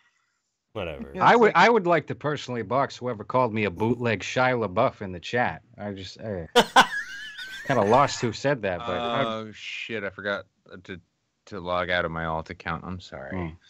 that was pretty good. No, that was halfway decent. Yeah. I don't know. I mean, I'll be honest. Like, on the one hand, yeah, I can see the novelty of this whole thing, but it's just this kind of shit. Like, I mean, I was joking. I cracked the joke earlier today, but it's like, I remember like we had like really terrible primetime sitcoms and shit, right? Badly written, absolute garbage. People are like, well, it can't get worse than this. And then the writers went on strike and we got reality TV. And then everyone's like, well, it can't get worse than this. And then we got more reality TV, which is worse. And like, well, it can't get worse than this. And then we got Jackass. Well, it can't get worse than this. And then we started getting like YouTube hot takers, you know, like YouTube pundits, myself included. And we're like, well, it can't get worse than this. And then Bloodsports showed up. It's like, well, it can't get worse than this. And now, like, we've got, you know, now, like I said, we've got an overpaid frat boy and a wannabe yardie, having what was honestly, like, again, props to him for this much. They clearly did train pretty well. I was stunned at how well both of them did, to be honest with you. Now, yeah. Those flourishes, like, well, I mean, like like Paul's left jab versus fucking KSI's like flourish and like right haymaker there. I was like, God damn, like, it's not even like, how do you miss? Like, you know, I'm looking at this and I'm thinking like, well, normally you'd say like, how do you not anticipate that coming after it's hit you a few times? But it's like, no, it's just really well fucking done. I found KSI to be kind of sloppy on the whole, but his stamina was much better than Logan Paul. If they had gone to even a 7th round, I think it's very clear. If they had done a standard, like if they had done 10 rounds, I think KSI wins. Logan Paul, he was out real quick. Oh no, he was. I mean, it's a boxing, even MMA trick when it comes to rounds. He was like, you know, KSI, when you saw it in the later rounds, he was reserving himself. Like, yeah. The reason he wasn't fighting well was because he was trying to save energy, because he knew that this hulking mass of cornbread white boy is gonna get tired real quick. It was the same deal with the Floyd Mayweather-Conor McGregor fight. Conor came out strong the first couple of rounds, and then Floyd did his thing in the later half, wound up winning it. Here's I'm sorry, go ahead. No, go ahead. I have an interesting question I want to pose to the both of you, though, right? So like, so with the Mayweather McGregor fight, right? we kept seeing, like, the real show to that thing. It wasn't the fight itself. It was the shit show around it. It was the flexing and the flaunting and the shit talking and all of that. And then we kept seeing these pictures being leaked or posted or whatever, like the two of them flying out and they're like hanging out in first class. And like, you got this impression like, okay, this is all just a bullshit show to generate interest and money. And I bet they're actually I bet they're kind of cool with each other. And I kind of had to wonder, especially with the end of the fight talk, right? I had to wonder, like, are we seeing a similar thing here? Or do you think maybe there was some coordination in terms of, like, Paul, especially trying to rebuild his image after that whole Japan bullshit that he did, maybe trying to distract from that and do it in this way where he like, oh, I'm going to get with this other, like, big shit-talking YouTuber, and we're going to have a big fight. We'll do a Mayweather-McGregor thing. And 100%. Yeah. Yeah. There's no doubt about it. I think Logan Paul's a lot smarter than people give him credit. I think a lot of what he does is, purposely manufactured. And at the end of that fight, it was absolutely a tell that they were friendly and cordial with each other. Like, rematch? All right, high five. And it was like the end of Rocky 2 or 3, where they're in the gym. Yeah. And 100%. They're going to make a whole bunch of money on that rematch. And I do think KSI will probably wind up beating him. But, we'll have to find out, I guess. Well, I mean, unless Paul actually learns. Right. So, are either of you guys like boxing fans? Like, been watching boxing for a while? Not really, no. I'm more into MMA. Nah. I mean, like, okay. So the thing is, boxing is to MMA as night is to fucking day. It's such a wildly divergent, different sport, which is why it was so interesting for these YouTubers to want to go and do boxing. Like, to see them do MMA would be interesting because they'd probably just hurt the shit out of themselves, but they'd probably perform at least a little bit better. Because boxing, like, you have to condition your body to something very specific to do boxing. Boxing is a fucking endurance art. It is incredible. It's absolutely incredible. That's why people like Conor McGregor, incredible fighter. Shit boxer. Shit fucking boxer. Dude couldn't box for shit. That Mayweather fight was... I'll half agree with you, but he did a lot better than I was expecting him to. I mean, I don't know if I expected him to last the full fight. And he did. He held his own for a while. I think he did win a couple of rounds of that. Yeah. There's no comparison between boxing and MMA in his case, at least. What's like? I mean, in a sense, though, it's almost like street ball versus like actual NBA or college basketball, right? Like in a street ball, like a foul is determined by everyone's consensus, effectively, right? And in in the rest of like the professional brackets and shit, it's understood. It was funny. One of the reasons I do love MMA so much, though, is that it brings out, and a lot of people are like, oh, there's brash personalities. That's just media hype. It's just like when you saw the Mayweather McGregor thing, shit talking, attitude, all this shit, all this like presentation. These people have managers, they have PR reps, and they build these brands around them. To promote this shit, because MMA fighters by and large are extremely disciplined because it's a martial art, and it's the kind of thing, because I mean the training for it is you get your ass whooped day after day after day until you can eventually stop getting your ass whooped, and then somebody else comes along who's better and whoops your ass until you can get better than that. And I watched this, and I'm only bringing this up because last night, yesterday I was sitting around trying to write scripts, trying to get my shit produced and figured out, and I was stressing out thinking that I was going to be hosting the show alone tonight. Whoops. Joke's on you. Yeah, well, I went down to the music hall, I had myself a beer, and I'm sitting there and I'm sipping my beer out in the front, and there's this very drunk man. He looked like what would happen if Jason Momoa never worked out. Yeah, bearded, long hair, no shirt, kept taking his sandals off and slapping them on people's tables. How does dick taste? Yeah, got kicked out of the bar, wouldn't leave. Bouncers there are all like local MMA team trained martial artists. and they're extremely well disciplined and very patient. And I ended up actually, the guy got kicked out, but he kept trying to start shit, and then I kept thinking he was going to end up in a fist fight, but then he ended up wandering off down the street. I was leaving, my tab was closed. I'm like, I'm going to go watch what happens. So I follow him for about a half block behind. Goes up the street one way. He's starting shit with like elderly people sitting in the patios of these restaurants. Hell yeah. Yeah, he's doing all of it. He gets to the end of the strip, turns around, goes back down the street, doing the same shit. He's like going by like Margaritas, some Mexican restaurant, and like he's doing that shit to them. Ends up at this hot dog cart, buys himself a hot dog drunkenly, like not just drunkenly, like there's something else going on, but the guy gets himself a hot dog. He's harassing the living shit out of the two women who are running the stand. The police are already looking at him, but then they leave him alone because he's just a drunk. He wanders up this side street with his hot dog, just like scarfing half this thing down, stops and starts just pissing on the side of a building. And then he drops his hot dog into his piss. And then as he's done pissing, he like kind of tries tucking his dick back in and goes. I'm sorry. I just noticed Karen has joined us. Oh yeah, Karen. My mom. Karen is disapproving. Yeah. But yeah, no, he goes back to the hot dog stand, demands a new hot dog because of what happened to the last one. Now I just want a fucking hot dog. Yeah. No, and then he goes wandering back up the street. He wanders into a gay bar, shirtless and shoeless. Hell yeah. Gets kicked out, comes out, tries to start taking apart their patio because he's angry with them. They get him to move along. Ends up going back to the first bar where it all started, and then the bouncer, as the guy's trying to come in, and then he starts getting a little shovey. And this guy had gotten to a point where, like making his face in a fucking hamburger would have been completely legally justifiable. But instead, he gets him in this like wonderful fucking wrist lock. Gets him on the ground, puts his knee on him, and just starts leaning on him. The guy's reaching for a knife, and he sees it, and calmly just grabs that wrist, and he's like, all right, hey, man, can you call the police? I'm like, you're in a bar fight, and you're acting like you're playing fucking, you're acting like you're playing fucking checkers.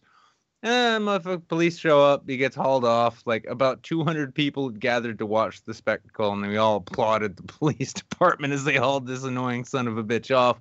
My takeaway from that was like, you know what? Like, yeah, I've known boxers, and they're not all like this, but I know a number of boxers because their training is like, oh, you got a guy coming up and you beat the shit out of him. Like, MMA is like, all right, well, you got to be disciplined. You got to get used to getting your ass whipped and eating shit. And I got to say, like, I respect MMA a lot more than boxing, only in that regard because there is so much more discipline. Not to say there isn't discipline in boxing, but to see that kind of shit, I'm like, that's what I want to. And then when I'm thinking, like, I would love to see YouTubers trying to get into an MMA situation because they would not survive. Boxing, MMA just don't hit in the nuts or gouge people's eyes out. You know, that story could have been summed up to there was an unruly man. He was an angry man. He was an angry man. I really do genuinely believe that the people who really like UFC really like UFC only because they've never seen pride fighting. Because UFC is for vaginas. I didn't say UFC, I said MMA. Do you enjoy the intellectual MMA? Does it develop roots if you leave it? Does it grow its own roots if you leave it alone long enough? That is a straw man. How dare you commit a speech rap towards me right now? Anyway, is that a pretty good one? Yeah, I think so. I think that's pretty spot on. Oh, we've been doing them for a while. I've been practicing my JF for a long time. I've been, you would almost say I've been cross-training my shit-posting with my intellectual MMA, ready to engage upon some speech rap against some weird fucking freaky French piece of shit. By the way, Lawrence Southern, if you would like to come back, I would be happy to make a big bowl of mashed Yukon Gold. Fucking shut the goddamn shit up. No, stop it. No. We're not making any potato jokes right now, and I do not approve. No, it's not a potato joke. It's a joke about Lawrence Southern being retarded and JF having. Wait, no, yeah, it is. No, potato. stop. No, I don't even want to get into that shit. That was a good. It was a good stab. It was a good stab. So, shall we move on? Hang on. I'm doing something real quick. Oh, he's got. You just gotta fucking wait Yeah. real quick. We gotta hang on, LowRes. We gotta stop the show. Jeff's got a thing. I had to do something real quick. Fucking Jesus Christ. Who's producing this shit, man? Who's driving this fucking nightmare? Karen. That's right. Karen's driving this. That's right, bus. Karen. That's right. Karen's driving the bus. We're not gonna let any senior statesmen go like dying on purpose get in our way. That's why I needed to make this. Perfect. Yeah, Karen needs to be part of the show now, so we're gonna. I'm so happy that's present for the rest. We're just gonna sync Karen right back here. Oh shit. Yep. Nope. There you go. What was her actual name? Oh yeah, by the way, not to ever be Senator Ward. Kelly Ward. Kelly Ward. Karen. Karen. You can really see how thick her neck is right down here. Karen Ward. We are gonna make the best T-shirts your campaign never asked for. That's right. Anyway, I guess we were supposed to be talking about the Logan Paul KSI fight, but I don't think anybody gives a fuck. But at the same time, Jeff, just think about this. Karen there with the taglines. Don't die. I have a bus tour coming. That's right. So real quick, to the Utah State shop. We have to catch up. We haven't caught up in a long time. So we have Giovanna Liviana, 'twas brillig, and the slithy toves did gyre, and Jimble in the wabe. All mimsy were the borogroves, and the mom wraths out grab. I think she's Gaelicking at us. I think so too. I think she's Gaelicking at us. I feel somewhat assaulted, but it's kind of pleasant. So Megalsack says, "Yo, Jeff, ever considered ethanol nationalism?" Dude, I am an ethanol nationalist. Are you fucking kidding me? Jesus Christ, have you seen me? You even know who I am? Anime Moon says, "Alcoholic tuberculosis in children. You sure this isn't a Babylon Bee article, Nick? What's Babylon Bee?" Oh, Babylonian Bee. It's doing Onion almost as good as I'm doing Onion in the ticker. Yeah, no, it's a satire news site. They got some pretty good shit coming out of them, and I'm never saying that again. What's their shtick? I mean, they're going kind of towards the edgy counterculture thing that's going on, but it's not overtly obvious or gross. It's kind of like, I mean, imagine like an anti-PC version of Reductress. Do you know Reductress? Yes. Yeah, it's kind of like that. Like Reductress is it's feminist as fuck, but it's good satire. And the Babylonian Bee kind of in that vein, in the opposite direction, maybe not quite as hard and direct, but yeah, it's up there with like Duffel Blog in my opinion. Right. Okay. So next up we have Brainwash says, "To enforce the YouTube Saints alcohol policies." Thank you very much. Appreciate that for all of your rubles. Frankly, my dear says, "Hard to take off, but just wanted to send some love to you both. You wonderful people need to catch up soon." Thank you, buddy. And I am diligently watching for the thing that we talked about. Great fucking guy. We love Frank. Frank's amazing. Giovanna Liviana, "Abstraction is often one floor above you. Should we start class now or wait for everyone to get here? The old apple revels in its authority." I feel like sometimes you're writing goth poetry to me in this weird attempt to like write code on this like strange sexual tension that we have together through the super chat system. It's weird. It's interesting. I mean, I like it. I have dreams about it. And, in the quiet of the night when I'm all alone by myself in the dark and I can hear the rain falling on my roof, and my thoughts drift to you, Giovanna Liviana, like these poetic words that you Streamlabs and super chat to me, they come back to me. It's like music in the wind, and suddenly it fills me and it elevates my soul. And the next thing I know, I'm just violently masturbating to trap porn. And I don't know what it is, but I think it's some weird voodoo you're casting on my dick. Anyway, next up, she also sends demagogues ride the coattails of bipartisan fishing expeditions and filibuster, but follow the money and find Hoffa in the Watergate Hotel. You see what I mean? You see what's happening right now? I think you got to move Nick away from Karen for a little bit. I don't know. Maybe I need to move Karen over here. All right. Yeah, closer to me. I want that babe around in my essence. You know. That's right. Giovanna Liviana, gerrymander the incumbents inside the Beltway for a photo op in a smoke-filled black room, while Muckrakers empty the pork barrel. Go left. God damn it, fucking... What? Shut it, god damn it. And a Hot Heart says, from Prince of Queens, because he can't super chat for some reason, follow Prince's unshadowbanned Twitter, at Prince of Queens with 2 Z's. I will absolutely do so. Fantastic. All right. You know what? Why is everybody fisting Sharon? I was Karen. just trying to pinch her nose and massage her forehead to make sure she wasn't a Klingon. Rez entered the Karen briefly, but is back now. What did you find inside Karen? Nothing but the the sharpest wits and pure beauty. Pure Bus beauty. tickets. Pure beauty. Lots of veins. None of them are Greyhound Lots tickets, of really. veins? Oh Okay. yeah, come on, be honest, dude. It was like a wet bag of cottage cheese in there. Oh, fucking shut up. Jesus Christ. It was like old grocery store chicken breast.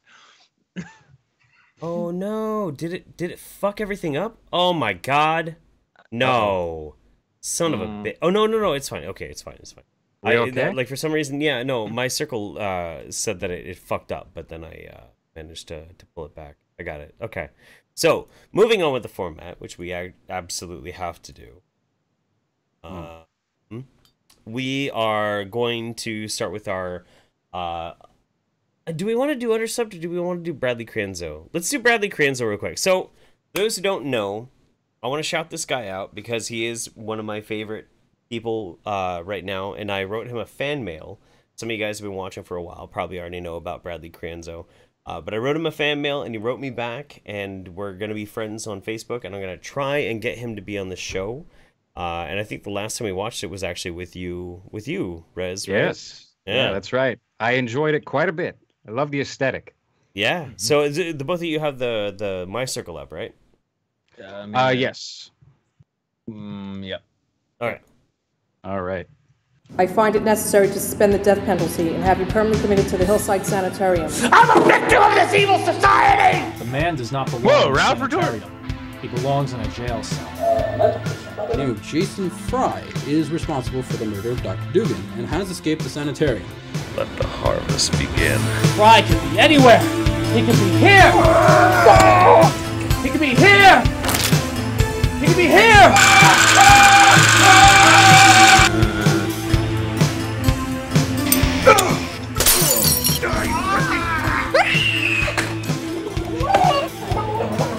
He is pure evil. He killed my sister almost a year ago and I know that I'm mad.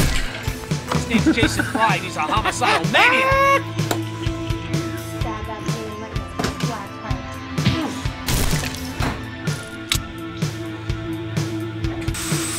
You're gonna kill me, please! Somebody help me!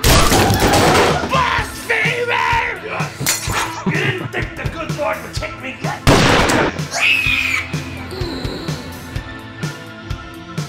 That's from the Oh my Bible Belt God. Slasher Part 2, The Holy Terror.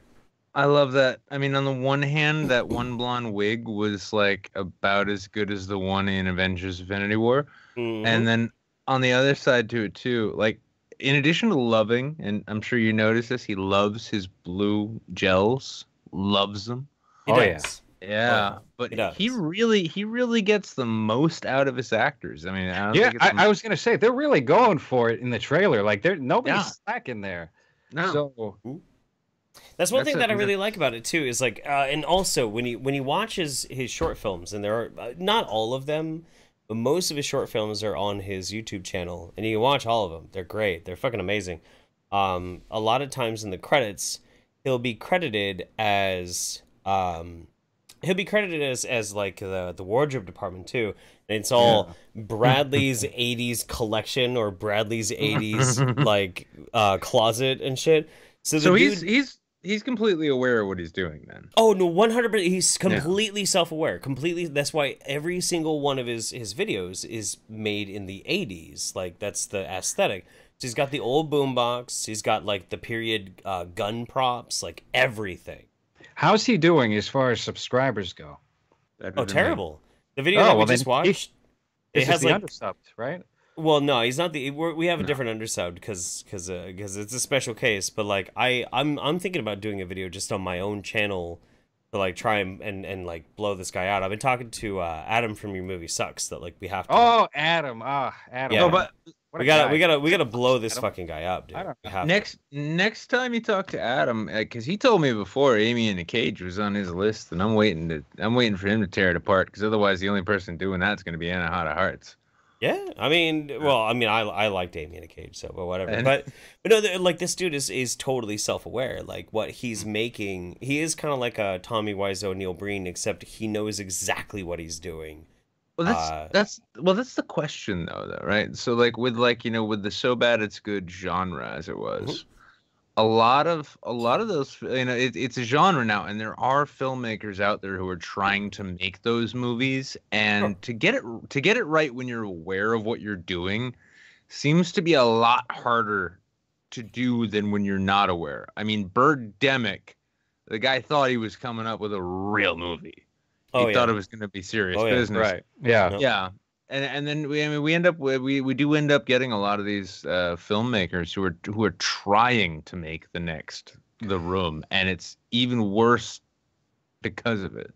Well, that's why the whole Sharknado phase really kind of, people tuned out of that relatively fast. Is after the first one, they tolerated it for so long. It wasn't just Tara Reid.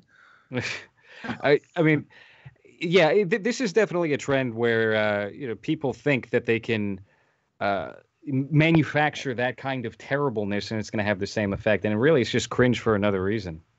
No, it's lightning in the bottle. I mean, it's a lightning in a bottle phenomenon. It's it's like with all the attempts to remake the big films everybody loved when. I mean, does anybody remember the Blade Runner remake?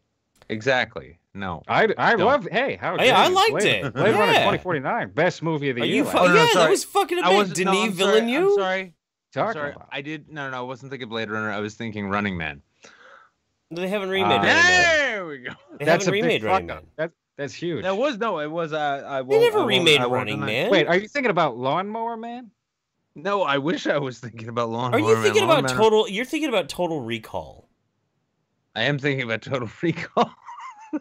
I get the hat trick. How about that, everybody? Hey, it's all Philip K. Dick, right? Yeah, that's how fucking forgettable that movie was. Can we all agree Philip K. Dick was way better than William Gibson, though? I never read any William Gibson, but I'll agree that Philip K. Dick was great. Yeah, he was great. He was amazing. He's incredible. Yeah, I mean, he gave us A Scanner Darkly, which gave us Alex Jones's cinematic debut. Which honestly, like, regardless of any of my opinions about InfoWars, that was a great scene. A lot of people don't know this, but there is actually in the cyberpunk community a very contentious war between who is better, William Gibson or Philip K. Dick. And Gibson heads can suck my dick. That's why you don't get into subcultures, kids. There's nothing good in there for you. Mm-hmm. Have you guys read up on, what is it called? I think it's... Let me just Google it real quick. But Philip K. Dick, I guess, experienced something where he believed he was having visions of the past and future. Oh, the Exegesis of Philip K. Dick is a book, and it's like his personal diaries, and it's very fascinating. Yeah. Huh? So he was seeing like ancient Egypt or something like that. I don't know. I never finished the book, but there's a wealth of knowledge out there about this guy, and I think he died of a brain aneurysm or a brain tumor.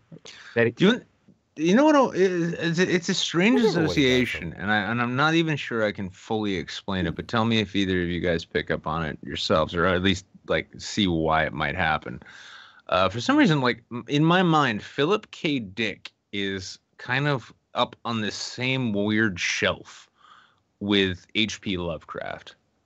No. Not no, really. No. I know. No, H.P. that's Lovecraft is much more gothic horror, and Philip K. Dick is like quintessential. Yeah, no. 20th century sci-fi. Yeah, no. I'm not saying like they're similar in terms of what they created or their genres or anything. It's just for some reason in my mind, those two, and I think maybe it's because they try to maybe find like the most horrific version of whatever it is that's in their mind for their narratives, in a sense, right? So it's like Lovecraft couldn't have written cyberpunk shit in the way that like Philip K. Dick stuff lends it to. But it's almost like I have this feeling like if Lovecraft had been alive in the same era, right, that he would have been a contemporary of Dick. Well,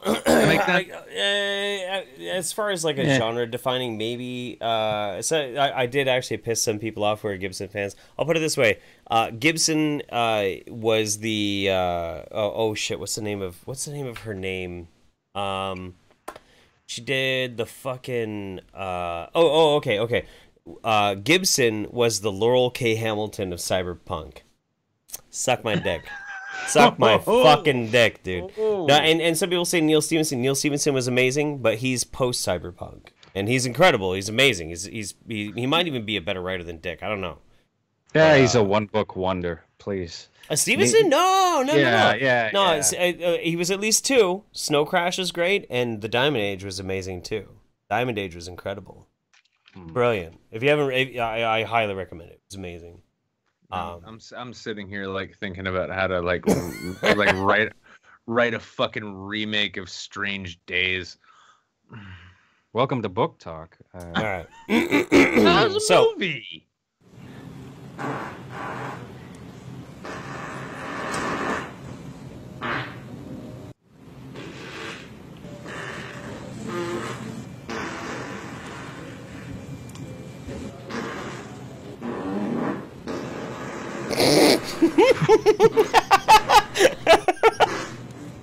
Yeah.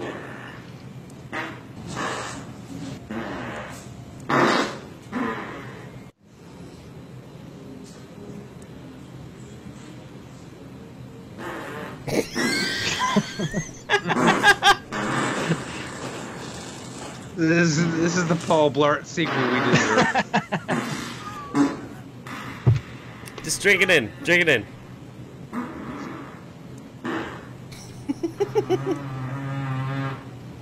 Now's the perfect time to smash that like button if you haven't already.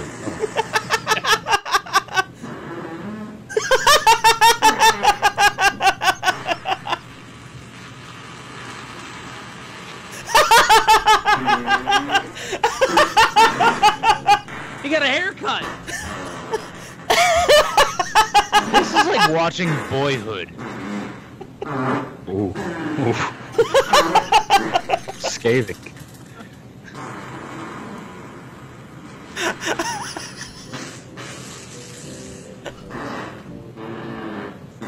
Jesus, how long does this go on? It's almost done. Almost done. Almost done. Almost done.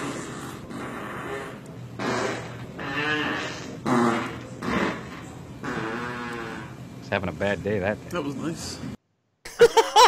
Florida security guard documents farts online for 6 months, gets fired immediately. Well, what they didn't know was that this was actually this was a video essay so that he could get into the criminal justice program at the local community college, and it worked. It worked. Are farts funny? History has long tussled with this question, and it won't be answered today. However, if farts are or can be funny, then they are certainly funny in the story of Paul Flart, a 31-year-old security guard at Florida hospital, who quietly documented his many, many farts on Instagram for the past 6 months. Oh my. Vice got in touch with the guy whose real name is Doug. He started the job after moving from New Jersey to help his mom out. That dude looks like a Doug. That looks like Doug. Look at those baby blues. Look at those fucking baby blues he's got. Almost full mustache, yeah. Yeah. He even got a haircut. Look, I mean, he got a haircut at a certain point because, like, you know, like the company came back around. They're like, listen, Doug, we've had a number of complaints. Like, about what? Your hair looks shaggy. Oh, shit, that's fine. I'll go to Supercuts. Don't worry about it. The lobby has really great nothing acoustics. And naturally, like... we all... Naturally, we all fart. One day I ripped a rather nice one and got a really good sound from it. So the next time it happened, I recorded it and sent it to my group chat. Of course, shortly following the compilation of Reddit's success, Blart got shit-canned, but in a rare instance of personal brand live streaming working out for the better, he filmed the whole thing. Wow. And he basically, he filmed getting fired for Reddit popularizing him farting. He sent it to a group chat. That Discord ends another career. Yeah. Wait, that's not funny. Oh, ooh, close up. But well, Jeff, I mean, I don't know about you. Have you ever worked in security? LowRes? Oh no, I don't do anything. Are you kidding me? No, I am. Are you kidding me? I studied film. I don't have a job. Well, no, Jeff and I have both been security guards, and I can tell you, like, especially in the age of Grubhub, this is bound to happen. This isn't the first time. This isn't gonna be the last time we see this either. We're gonna have a whole bunch of Paul Blart fart cops coming out, and it's gonna be fucking art. Absolutely. In fact, I half expect Cassette Boy to really pour over all the footages and take all the tonality out of it and just turn it into like a Tchaikovsky symphony. Tonality. We're getting artsy around here. That's why we do pinkies up, Jeff. What was exactly the grounds of which they fired him on? He works in a hospital, right? Like, there's plenty of articles that say if you don't relieve yourself in that manner, then that's bad news for your health. Well, no, but it's you got to remember this is the United States here. We got commercial hospitals. They got to turn a profit, and if all of a sudden you figure out what that logo behind him is, while he stares softly and supplely and just seductively into the camera while relieving his gas, you're gonna say to yourself, these visitors being like, can we find the farting security guard? We want to. Oh, yeah, or worse, it's like somebody comes in with a bacterial infection and they're like, I don't know if I can go to that hospital. That lobby's full of gas. I'd like to believe that Mike Cernovich led a campaign against this man. It's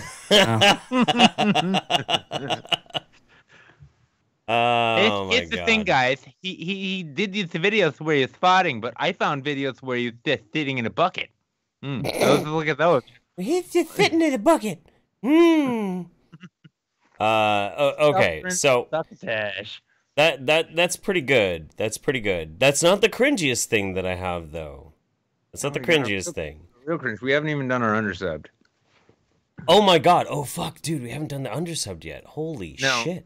But I think this is an equal transition. I think this is. Oh, I'm so sorry. Yes. Okay. Not no. Let's. You, we all know who to. Let's do our undersubbed. Let's do our undersubbed. Our undersubbed of the week is our buddy, Rhino. It's his birthday. It was his birthday. It was his birthday. This is Happy video. birthday. This is our Saint's birthday gift to you, Rhino, because we can't afford to get you anything. So Magog of Morscar. A couple days late. Now this is another beard story. I had the facial hair going on, so I was very interested in beards, and this is another one, Magog of Morscar.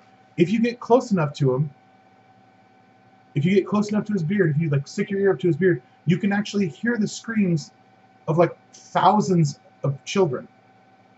Apparently, his beard is made of the tortured souls of thousands of children. It's awesome. It's really awesome. Anahata Hearts. Apparently, she's a furry. Now, okay, so let me clarify. She's not really a furry. She didn't dress up. She didn't dress up in a animal costume. She dressed up in a pancake costume. So, is there a pancake furry? I'm not sure if it's a thing. But yeah, she basically, would not leave the pancake costume alone. She just always wore around the pancake. My other roommate, the other part of that group was Izzy Nobre, and oh my god, the cocaine. The amount of cocaine Izzy Nobre did. Okay, so like the guy would carry around this black, I guess, steel box. It's a black metal box. It had a lock on it and had a hole in the top and a straw. And he would carry that around, and apparently the thing was full of cocaine, and I'm not sure how much he did, but I mean, this thing was probably, you could probably put 2 or 3 kilos in there. It was, there's quite a bit, and the guy was, he just constantly, he's like, hey Rhino, hey Rhino, hey Rhino, cocaine? I'm good, Izzy, I'm good, I'm okay. Fat Pat and Soapane, met them. They are exactly how you see them in the videos. They are both gay space pirates. Armored Skeptic does not like porgs. Apparently is not a big fan of porgs. Shoe on Head actually exists in 480p. I thought it was a camera thing. No, that's actually how she looks. I was like, how are you doing that? She goes, doing what? I said, you exist in 480p. She goes, no, I mean, she goes, no, it's just a camera trick. I said, I'm not looking through a camera. I'm seeing you right now. You're in 480p. She goes, yeah, shh, don't tell anybody. No, I'm telling everybody, okay? It's all out. Matt Jarbo. Oh, God. Do not get that guy started on organic mulch. He will talk your ear off. I mean, you get him on organic mulch, and he will just nonstop. Or boulders. Rhino, we just want to wish you a happy birthday, bud.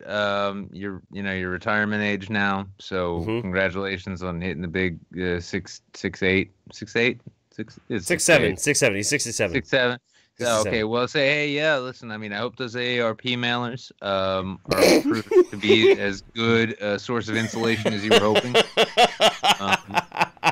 You know, I know as an old man living even in Nevada, it can still get cold in 110 degree heat, yeah. But yeah, no, it's everybody Rhino.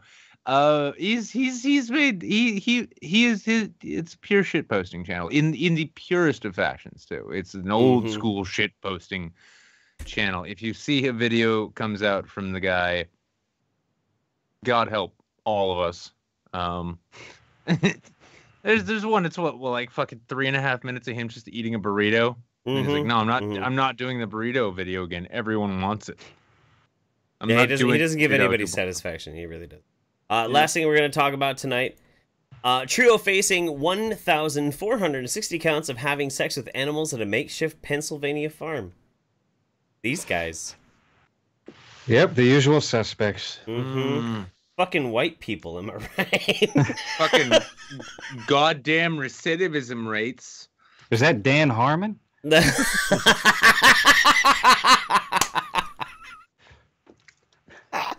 I think you might be right.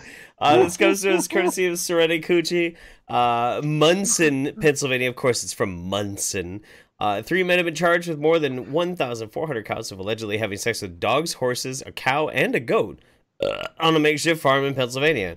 Terry Wallace, Matthew Brebaker, and Dan Harmon all were charged with endangering children, corruption of minors, cruelty to animals, and 1,460 counts of sexual intercourse with animals. Corruption of minors. Were they giving tutorials on like PBS or some shit? It's like, hey kids, do you like farm animals? Here's how you put stuff inside of them. They were notified by a teen living on the property. The teen told authorities the 3 men constructed a holding pen in the shape of a V to help facilitate sexual intercourse with the animals. Oh my God, a V!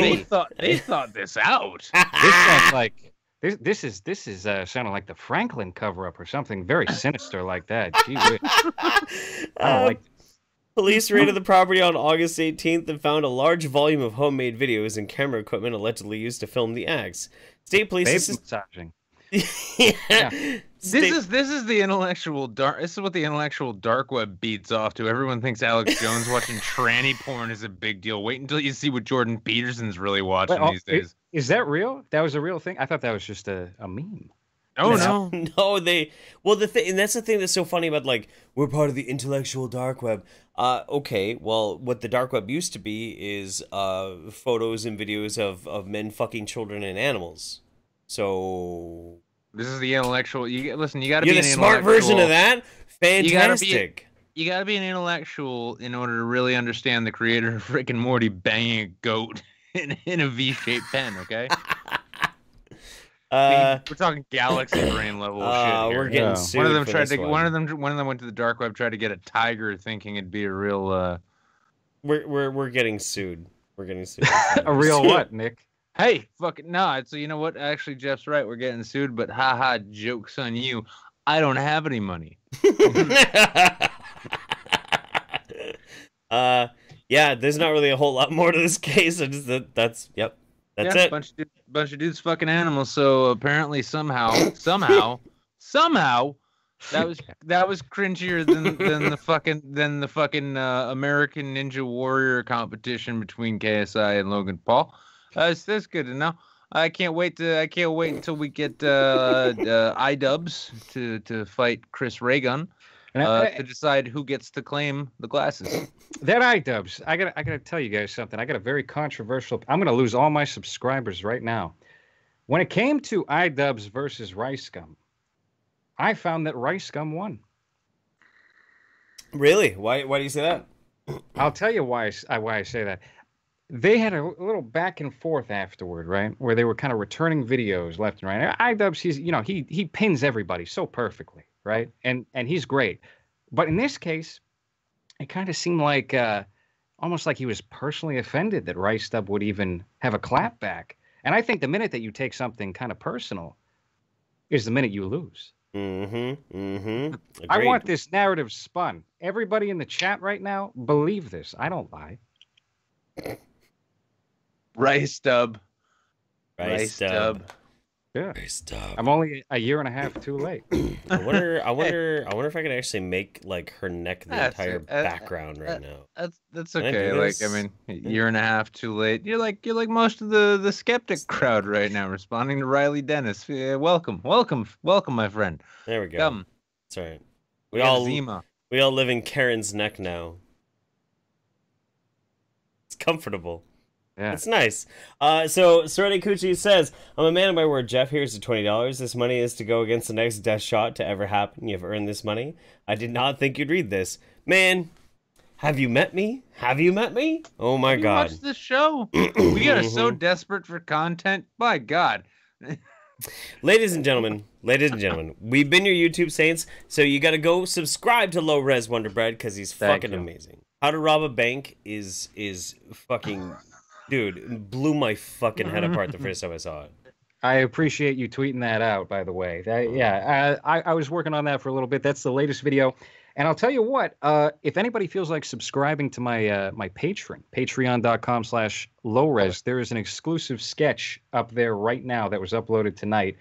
For patrons only, at least for now. So yeah, guys, can we do the classic YouTube Saints thing? That the thing we used to do last year, where we take like an undersubscribed creator, who in this case is actually our guest, and we forgot about the undersubbed. Who was it? Never mind.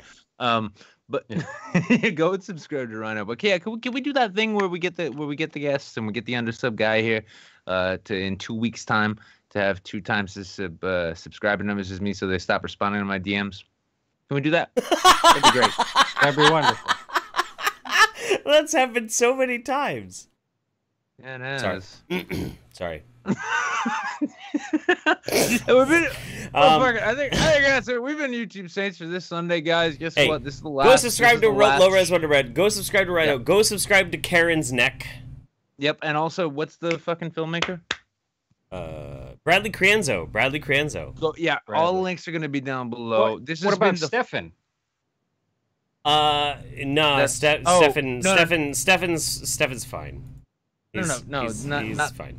Not that Stefan, the other Stefan. Which one that matters. The dead one. Dead Stefan. I mean, he went up 2,000. Oh, Stefan Karl. Yeah, Stefan Karl. Yeah. Go subscribe to Stefan Karl. Yeah, more than subscribe to Stefan. Actually push this. Go to Not Twitter. Not the penis, tweet out, the nice guy. Tweet out. Let's get Stefan Karl's fucking YouTube channel to 1 million subscribers so that we, the internet, can show that we're not abject fucking shitbags the way that so many on this platform tend to make it look like we are. Let's show a grieving family that their lost father and husband is loved, respected, and we love him because he loved what we did for him and what he did for us. And we love Neil Simon, but we're gonna play you out with a beautiful song. Yep. And just a quick announcement too. This is the last show in August. This is the last main Sunday night show in August. The last Sunday night show altogether in September. We are going to be moving to a new night. We're going to be moving to Friday nights. We're going to be adding new shows. We're going to be rolling out that sweet Patreon shit, you know? I mean, you know that shit? Yeah, we're going to be rolling some of that out. New merch coming on the way. Big things coming for the fall. It's going to be the fall of the YouTube Saints, specifically because next Sunday I'm going to be running the show and Jeff's not going to be here. This is going to be the absolute fall. It's going to be the end of the show. Please support the Patreon. We got tons of, I got so many bastard kids to take care of. It's so very hard. We're going to play out with something and good night and God bless.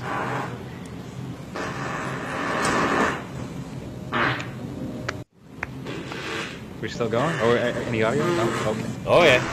Oh yeah. Man, Rhino's new vid is lit.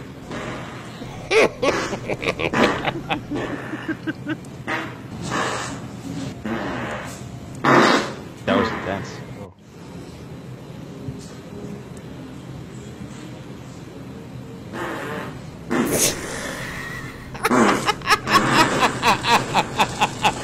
Good night, everybody. Good night. Thanks for having me on again, Bill.